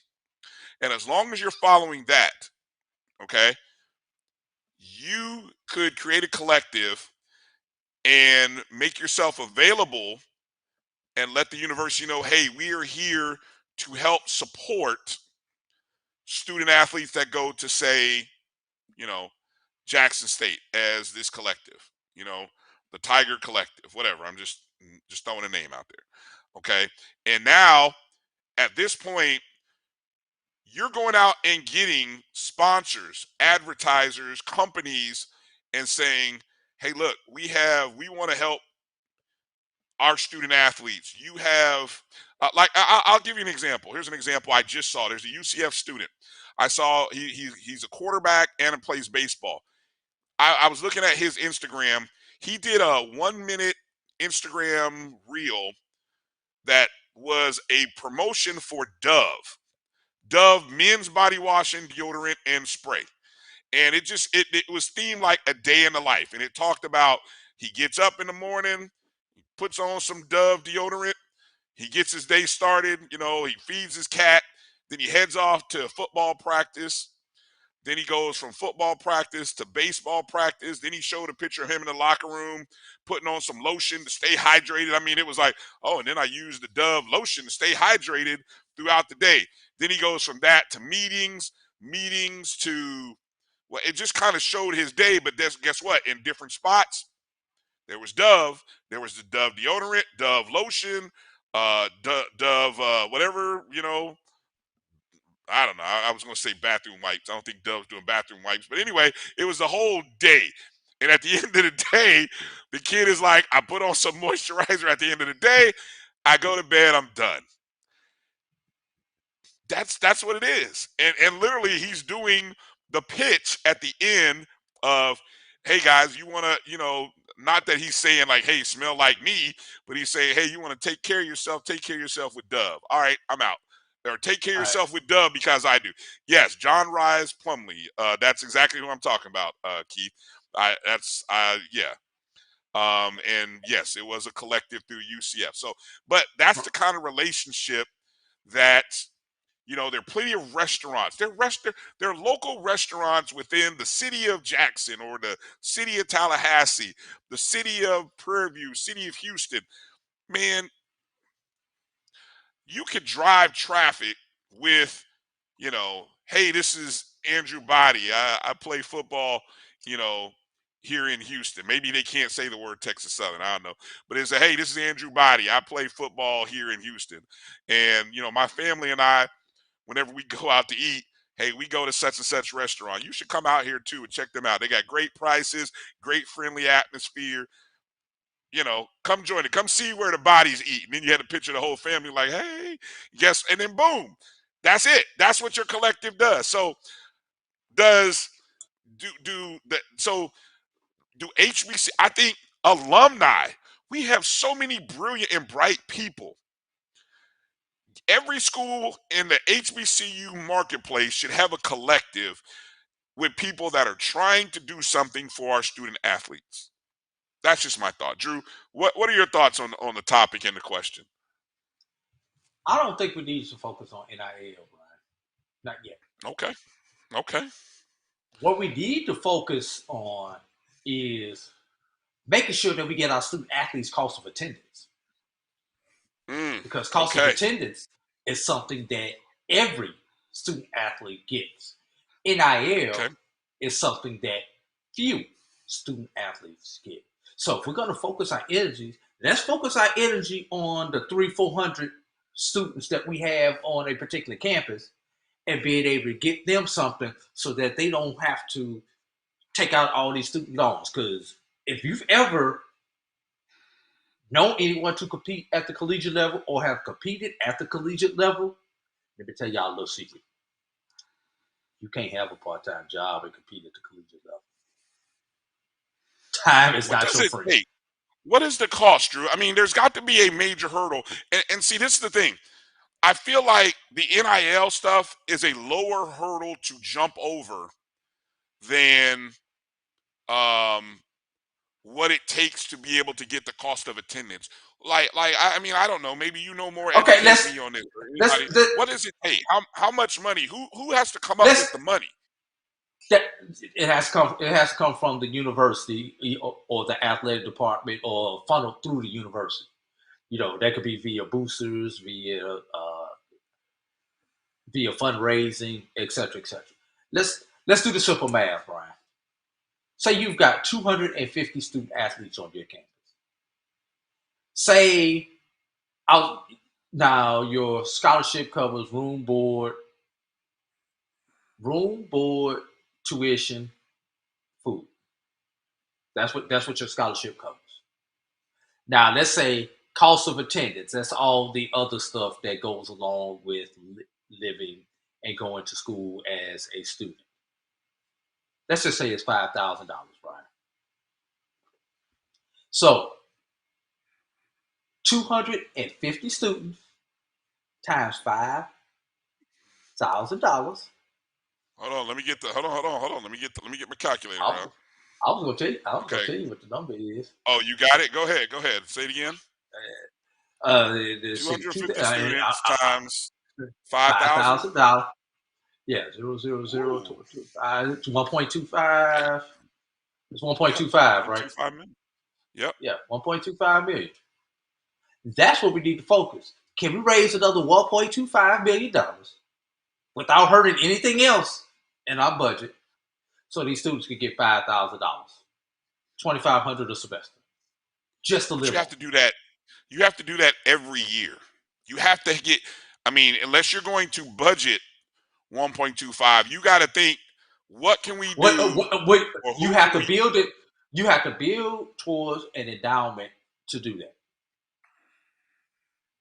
So if you're doing 1.25, if you know it's going to take 1.25 million, I mean, obviously you got to get this so where this ultimately gets endowed. Now it's not going to get endowed tomorrow, Brian, but we have to be smart and make those investments so that we can get the endowment so that this cost of attendance is coming off of the interest of our endowment, not us having to go out and hustle this money every year. Now, let's be real. Building that endowment takes years. So until then, bro, we got to hustle. We got to hustle that 1.25. That's what if that's the elsewhere, and I don't remember who gave the comment, but if that's the elsewhere, that's Jeremiah Clark.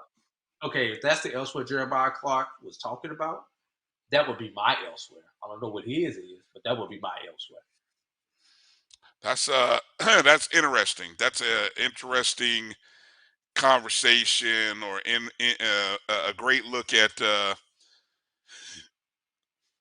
two different sides. Maybe wow. I mean, I would love to know, and I know a couple people on the foundation boards. I'd love to know what that would take. I mean, I don't know. Would you have to raise 20 years worth? Would you have to have 20 years worth of money to do an endowment? I don't know what that would require. But it's interesting. Hey, Drew, let's are we ready to Brian, I'm supposed to say something. I'm supposed to say something real ignorant. I'm gonna stand out of the way then. What it's gonna take is one of our alums who has a significant insurance policy or significant real estate or something along those lines to will it to the university to start an endowment to help fund that endowment. Okay. I don't know if that was ignorant or not, but it was not. It was, Well, again. I think you can do. I think you That's can work how. on two. That's how those Ivy League schools got a lot of their endowments started. People left insurance money to the university for the so-and-so scholarship fund. People left land and other assets to their college and university to help start those endowment funds. But when we pass, Brian, a lot of times we got to do chicken dinners and pass the hats. Well, 3 supporters giving $420,000 per year. Is that what that averages out to? The 1.2. That's about right. I still think you can work on two fronts. I think there are more African Americans making money in the millions and billions over the past 25 years than any other quarter century in American history. Would you agree with that statement? So, with that said, those people over the past 25 years who have made this money, saved it, invested it, are investing it in another 25, 50 years, those eggs will start to, turn into chickens. But again, Drew, we're talking 25, 50 years from now. I mean, that's the long game. So, David Garner, that's why I was thinking about the USFL New Orleans Breakers, because of Quill Glass, and I did read an article about him playing with them.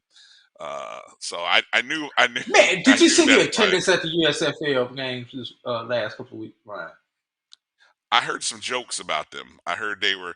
XFL is kicking their ass in attendance. Well, again, but what cities? What cities are you talking about here? New Orleans. The people I was watching in St. Louis. I mean, St. Louis, there was 35,000 there. The whole lower bowl was packed. The mid section, the club level was packed. Yeah, they don't use the upper deck. Yeah, no, you don't. No, I wouldn't either. But DC, the DC game 30, was on that. 30,000. Yeah, DC packing 20. But yeah, that's the challenge for the XFL or USFL is they have to come on the heels now, and you got to hope that those markets have a thirst for a second year.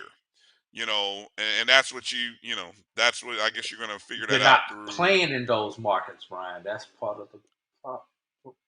Let's move on to the next subject. Yeah.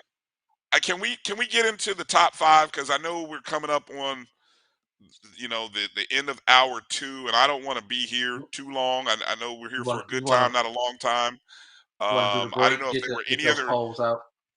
yeah, were there any other topics that we missed, or any other subject matters that you wanted to hit on before we go to that? Because I feel like we can close the showdown after we do the rankings. Brian, I didn't even know what subject matters we were going to talk about when we came into this show. So I don't know if we missed it or didn't miss it. Don't tell people that. See, then you got people thinking then you'd have people thinking we don't prepare and we just jump on the air and do a show, which is not entirely accurate. We so, never stay. All right. Our point is, we never stay on script. I ain't gonna say we never stay on script. A lot of times we get off script. Right. All right. Let's take a break. Give us a chance to get our graphics set up so that we can drop the 6th edition of the BCSN Top 5 Softball and Baseball Rankings right after these words. It's never too early to plant the seed, to share the tradition, and instill a sense of pride in your HBCU with your little ones. HBCU Pride and Joy Children's Boutique helps you share your school spirit with a wide selection of adorable kids apparel and accessories officially licensed from your favorite HBCU. Visit hbcupridejoy.com and follow us on all social media at HBCU Pride Joy on Facebook and Twitter. Are you hungry for authentic Caribbean food like jerk chicken, oxtail, red snapper, shrimp, tofu, and rasta pasta? Well, find your way over to Mango's Caribbean Restaurant, 180 Auburn Avenue, right next to Royal Peacock in downtown Atlanta. Them belly full, but we hungry. Mango's Caribbean Restaurant, open daily from 11 a.m. to 10 p.m. And on Friday and Saturday, we're open till 4 a.m. Come to Mango's and put some spice in your life. So we've got a good thing going. Mango's Caribbean Restaurant, 180 Auburn Avenue, right next to Royal Peacock in downtown Atlanta. For more info or directions, call 404-698-3.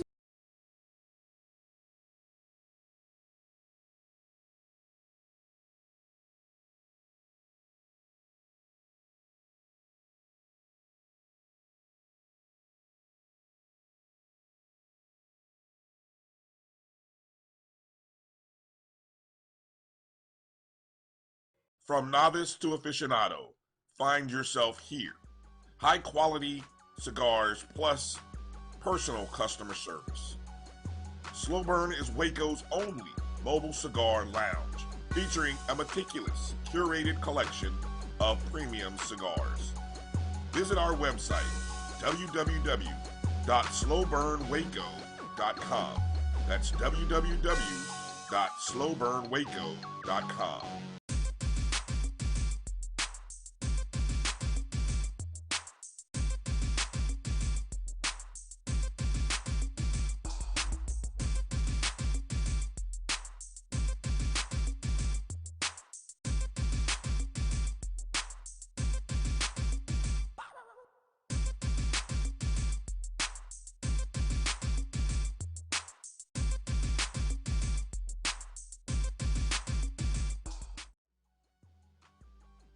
This is the Dean of the College of HBCU.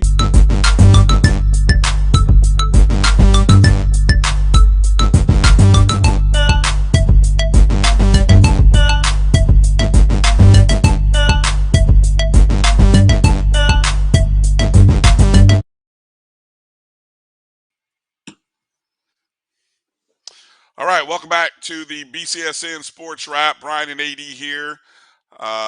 Getting ready to close down the show. Want to remind everybody, go check out the BCSN Pod Zone everywhere you listen and download the podcast.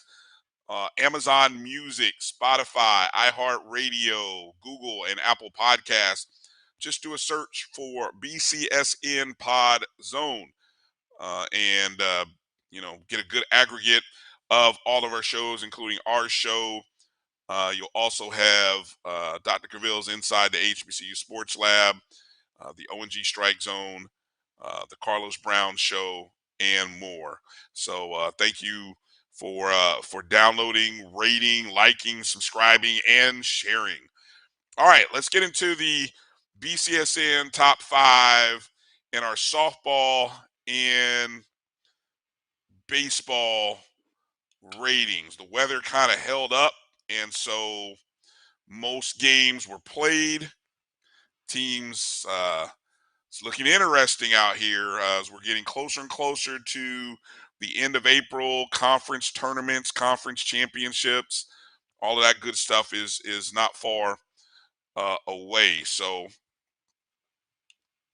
let's start in softball, the non-Division I top 5 with games played through today. And in the hunt, you've got Albany State, Actually, that Lane should be through College. yesterday.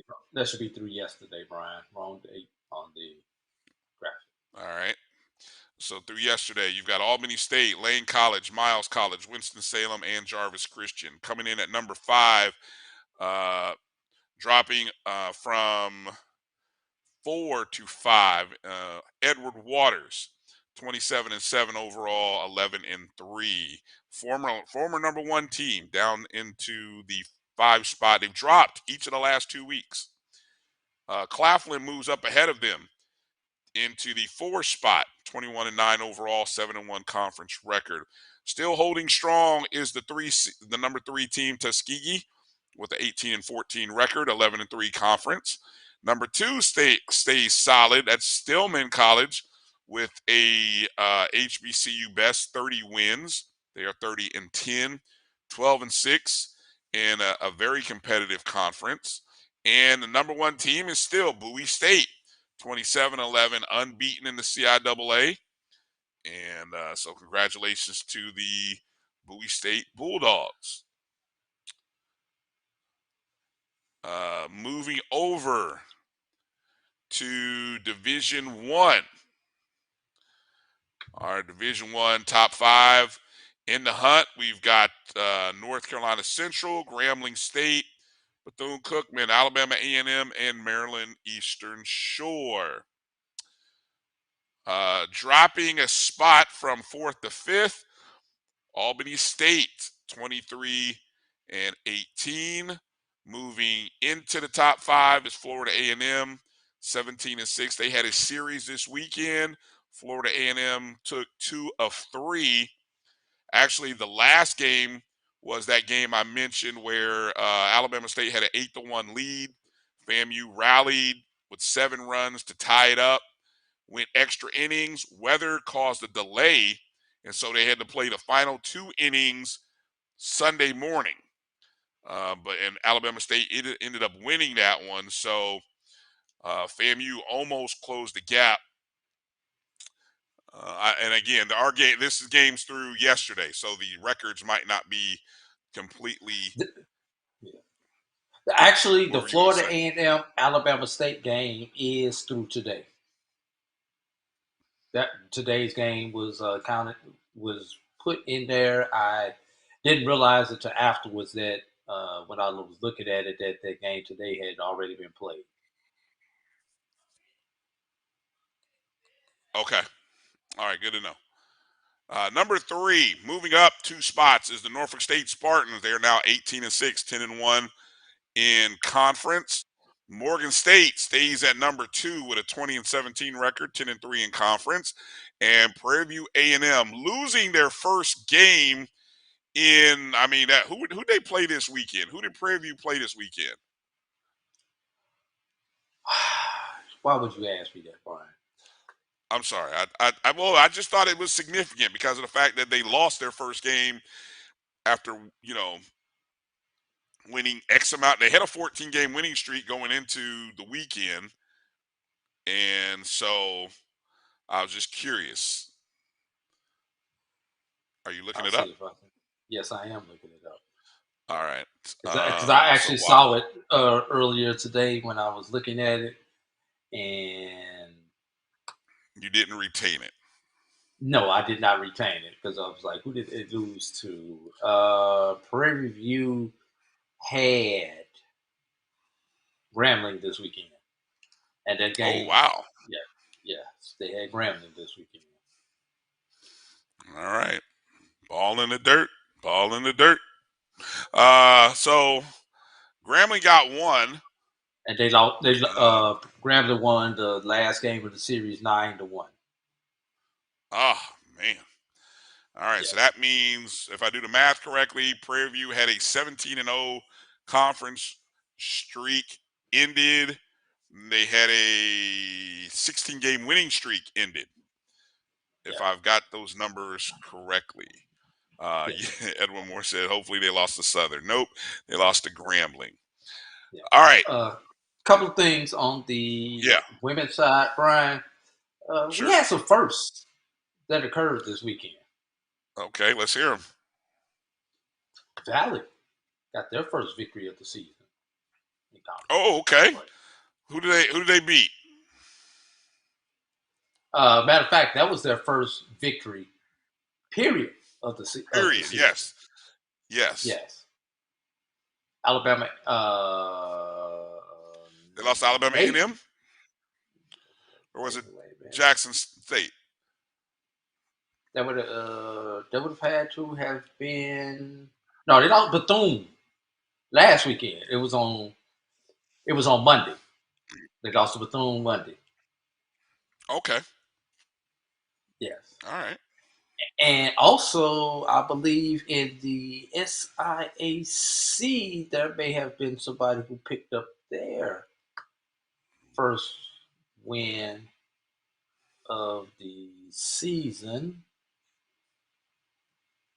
Give me a second, and I will tell you. Allen still only has one victory. No, that was in the CIAA, where someone picked up their first victory of the season, possibly. I just know we had a couple of losing streaks that came to an abrupt end this weekend, Brian. I'm trying to pull up the CIAA standings. Drew, if you're gonna drop these hintful nuggets, you gotta have this stuff ready to fire off. Otherwise, I can only be on pins and needles for so long. As you should be, Brian. As you only should be. Texas, all right, let's come back to it after we come back to it. Hold on to it, and then let's come back to it after we do the baseball. That way, you got time to look while I'm reading. Oh, let's see. Nope. It was the Moines on is still over. See, you just take my suggestion, and just put it to let's put the graphic for let's go to baseball. Come back and let's do that. Come back to that. Hold that note, put a pin in it, and then let's do the baseball. While you're looking, I'll read. All right, this is the baseball top 5, starting in the non-D1 Division I level. In the hut, we've got Miles College, Edward Waters, Bluefield State, Florida Memorial, and Virginia State. Some good records by those teams there, by the way. Most of them at 500 or very close to it. Number 5, moving into the top 5 this week is Kentucky State, 17-15 with a 15-8 conference record.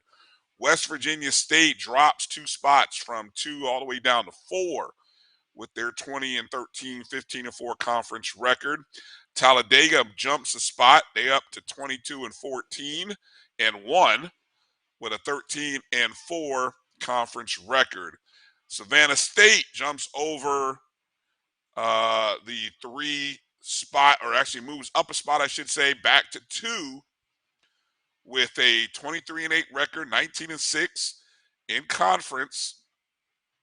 And the number 1 team, still the number 1 team for the 6th consecutive week, the Albany State Golden Rams, 24-8 record, 22-2 conference record. All right. Anything you want to add in there, Drew? Did you happen to find your notes on the softball? It was a baseball team. Claflin picked up their first victory of the season in Division II baseball. That was the other team that I was thinking about. So Claflin did reset that. Claflin did what now? Claflin picked up their first victory of the season in baseball. Valley picked up their first victory of the season in softball. Okay. While we're talking about you just moved to the D1, but I was going to mention while we're talking about non-D1 here, got to make mention of Edward Waters' head coach, Reginald Johnson, who this past week picked up career win number 300 with an 8-4 victory over Voorhees. Johnson, he's from the Jacksonville area. He has been Edward Waters' coach since 2012, compiling a record of 231, 191, and 1 coming into this season. Prior to that, Johnson was was among the best in the NAIA's Gulf Coast Athletic Conference, where they won 2015. Obviously, this is with Edward Waters, 2015 conference titles, 4 consecutive 30-win seasons. He was the Small College Coach of the Year by Black College Nines in following the 2015 season. And, of course, last year he helped lead Edward Waters to the Black College World Series National Championship. So congratulations to Coach Johnson and continued success over at Edward Waters. All right, let's go D1 now. Division I teams, Drew.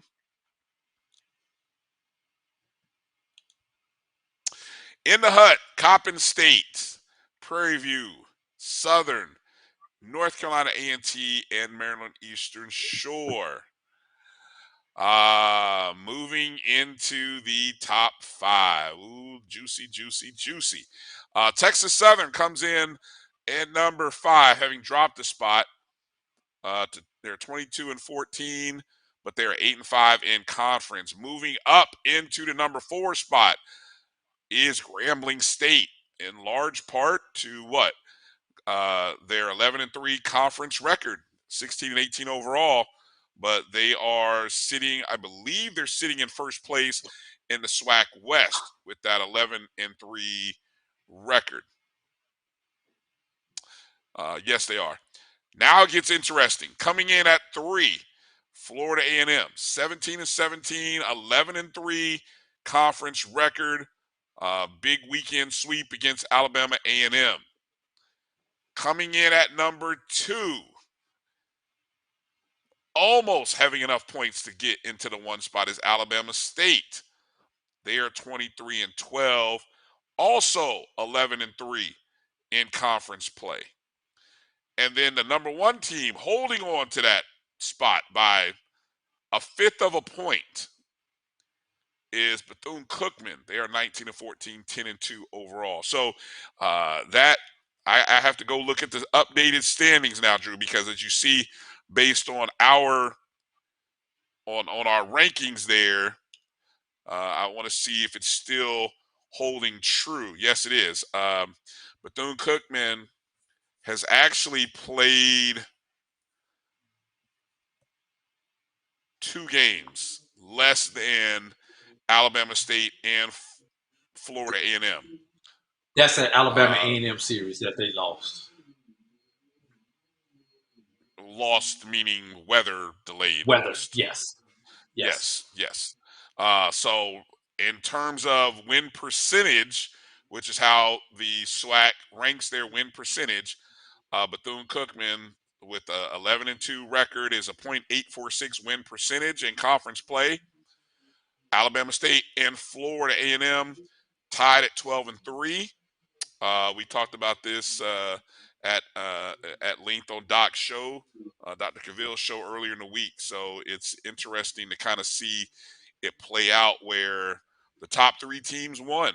I mean, the top 3 played the bottom 3. And sure enough, all 3 teams on the top 3 swept.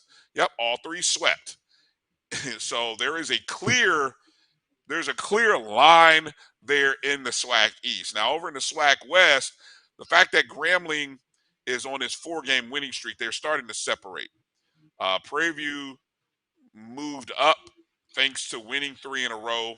Southern lost 1 of 3, so it's almost like you got 2 teams at 7-4, a team at 7-5, and Grambling separating now by almost a full 2.5 games over Prairie View. So yeah, it'll be interesting to say the least and how it breaks down in the SWAC. Okay, Drew. I know Give a couple people. of my What thoughts. you got? Yeah. What do you got? What do you got? Sorry about that. All right. I'm gonna go back to these quickly. I just want to look at some of the point differences, Brian. Look at 2 through 5 in our softball standings on the non-division 1 level. Not much separation between 2 through 5. No, there's not. Not much separation at all. It's clear number 1, but 2 through 5 are right there together. Same thing on the Division 1 level, 3, 4, and 5.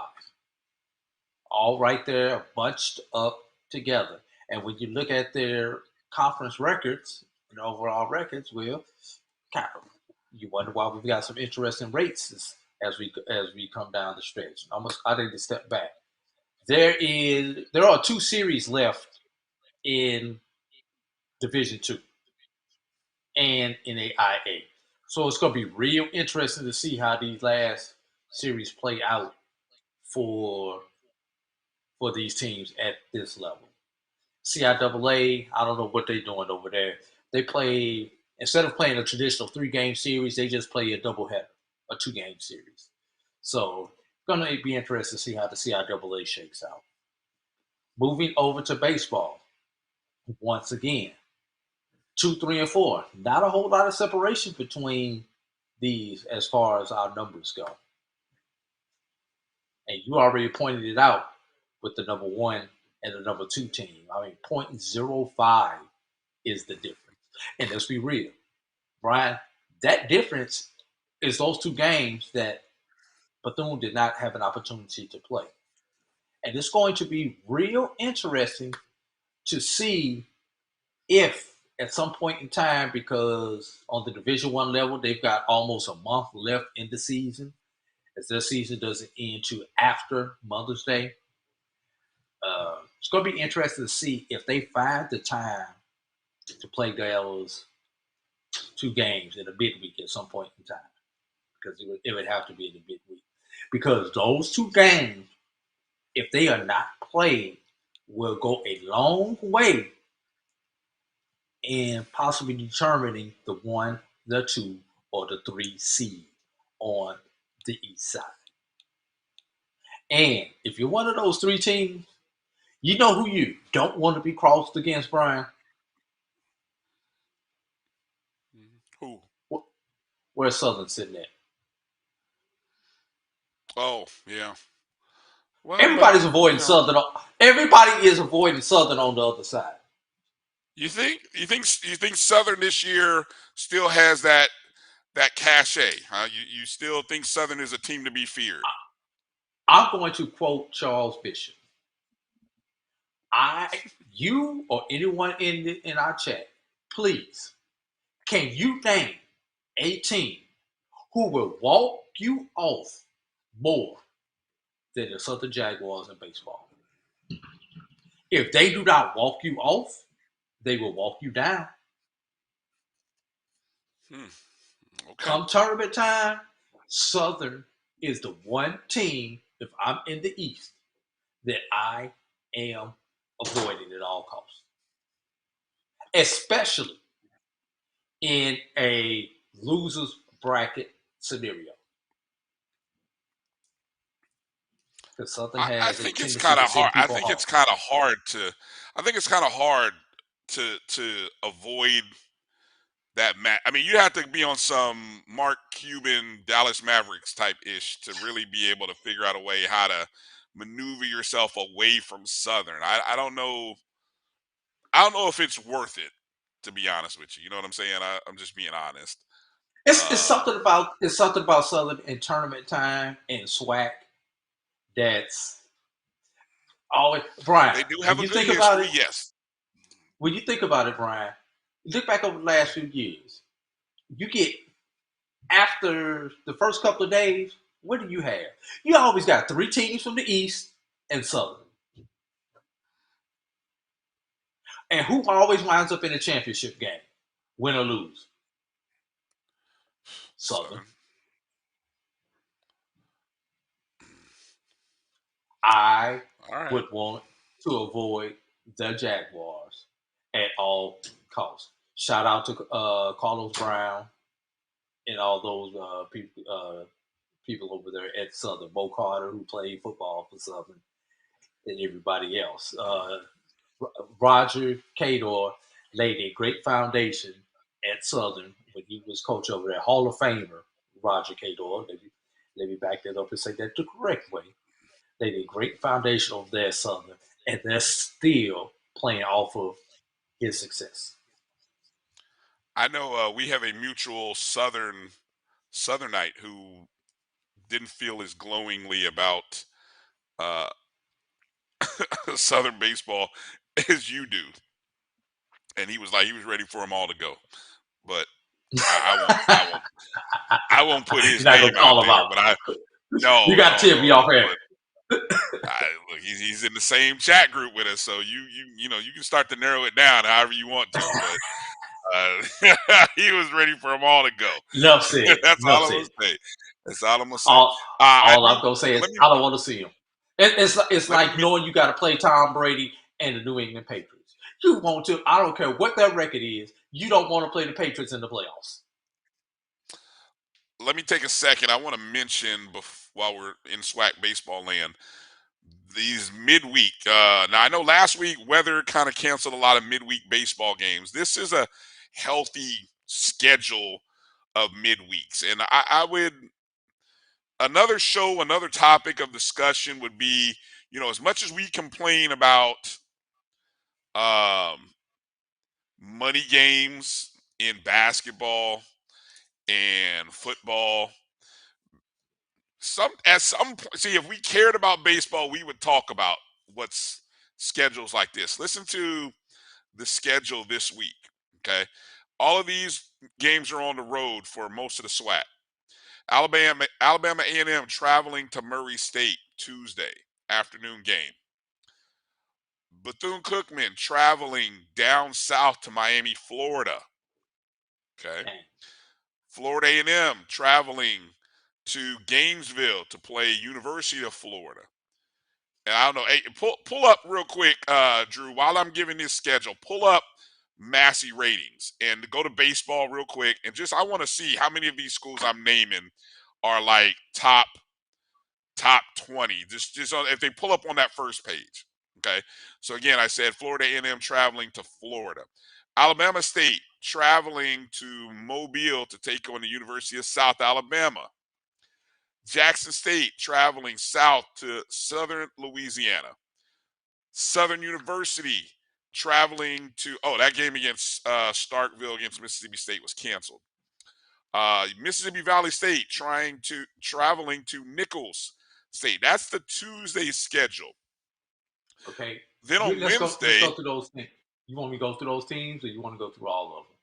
No, I'll name them. You just tell me if any of them are in there. Let's not dig too deep. Okay. I don't want to. Okay, Murray State. Give me those. Miami. Give me those teams again. I'm giving you the team. The team. Murray State. Okay. Miami of Florida. University of Florida. Hold up. You're going too fast. Murray State. I'm just saying, if you see them on the first page, don't go to where they are. Don't go searching. Just see if they're in the first page, top 20, top 25.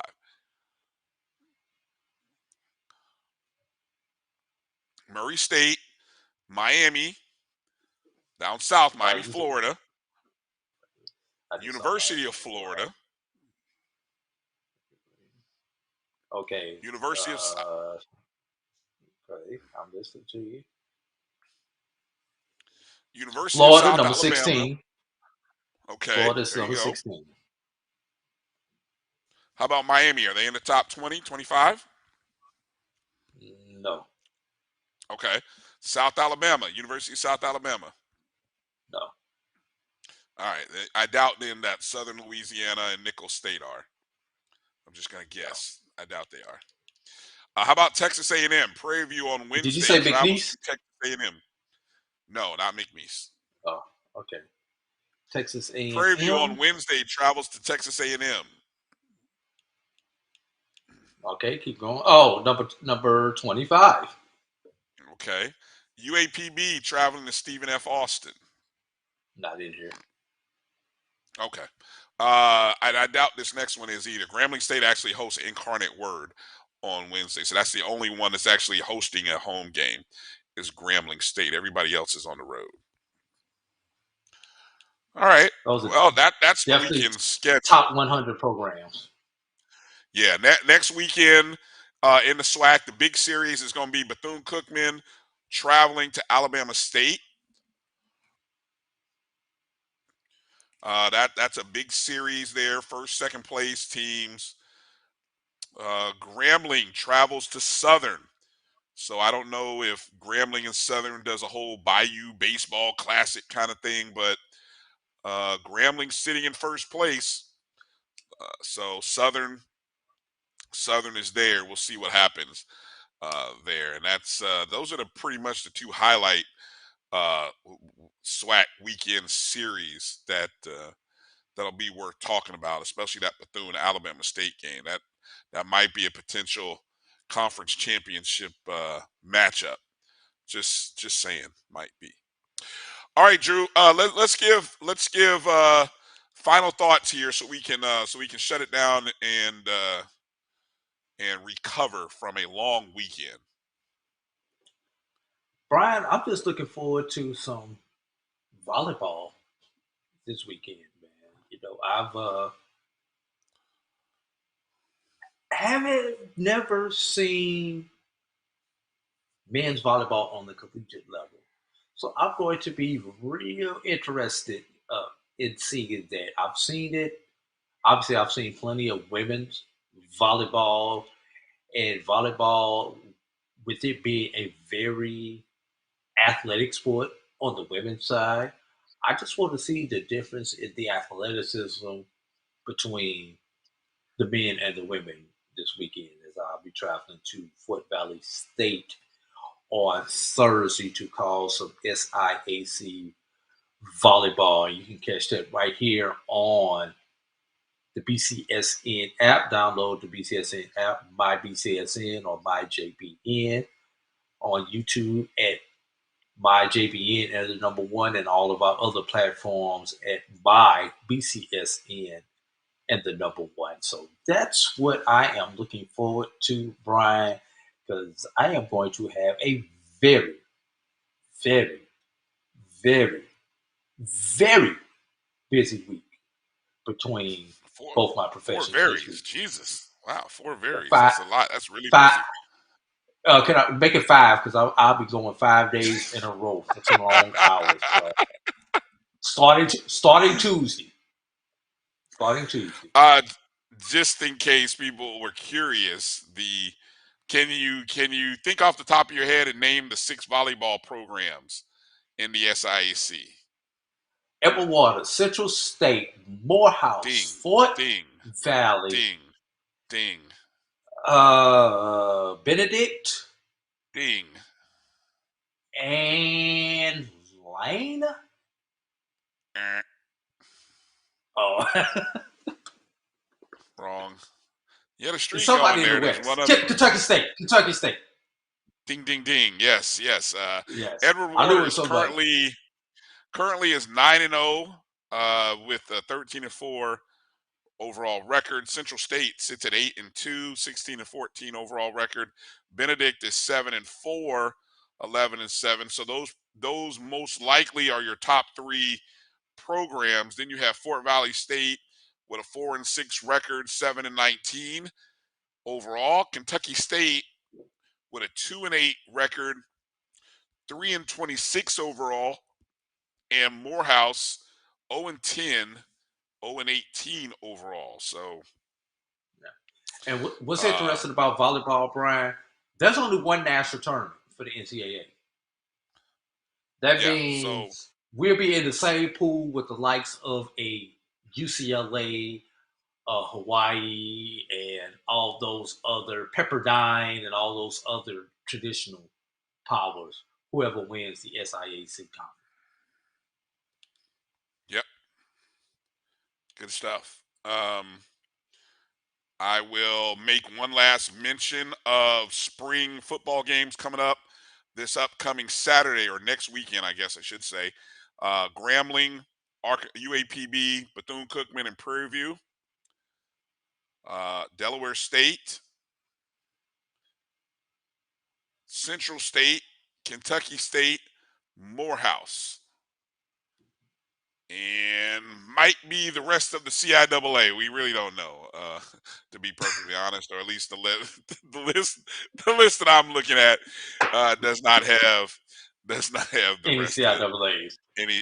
Other than the two I mentioned previously, Elizabeth City State and Virginia Union. But I do think I feel like Bowie had theirs already, or maybe it's theirs coming up this weekend. I don't know, but. Yeah, I'll try to track it down and find it. All right, that's going to do it for our show. Again, thank you to everybody. Watch on Thursday. You can answer your question. Evan Moore asks, has anyone seen the men's volleyball teams? Is it a power game, or does the ball move around to keep it interesting? We'll find out Thursday. Stay tuned for more. You say we'll all find out together. No, tune in Thursday to Black College Sports Network, and you too will know. Great plug, Drew. You perfectly executed. All right, good dismount. All right, let's get out of here. Thank you, everybody, for your participation, your involvement.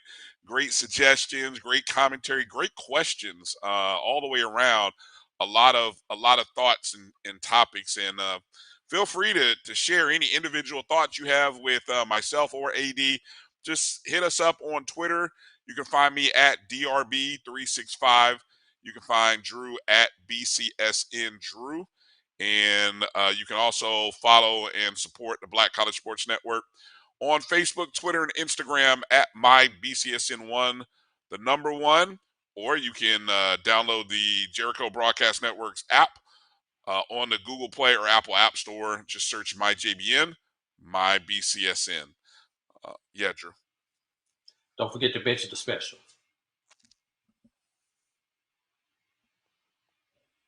Special? What special? What am I missing? All those look at the advertise and support the BCSN for your business. We've got a business special where advertising packages beginning as low as $300 per annum. You don't have a graphic for this? Somewhere. All right. Well, let's put a graphic up or something. What is this Edwin talking about after inside the HBCU Sports Lab? It's Tuesday night, 7 o'clock Eastern, 6 Central. That's what time you can catch Dr. Gaville's Inside the HBCU Sports Lab on Tuesday and Thursday. And catch the ONG Strike Zone also on Wednesday night. So that's our lineup in the middle of the week. Thank you guys for paying attention, to liking, following, sharing the show. It was fun. Good interaction. Trust me, Drew and I really do appreciate you guys and all that you give, and we hope that we can help provide some good information and content throughout your day. So that's going to do it for AD Drew. I'm Brian Fulford. You guys be safe, be smart, have fun, have a great week, and God bless. Peace out. Well. But earmuff, you stay on hard.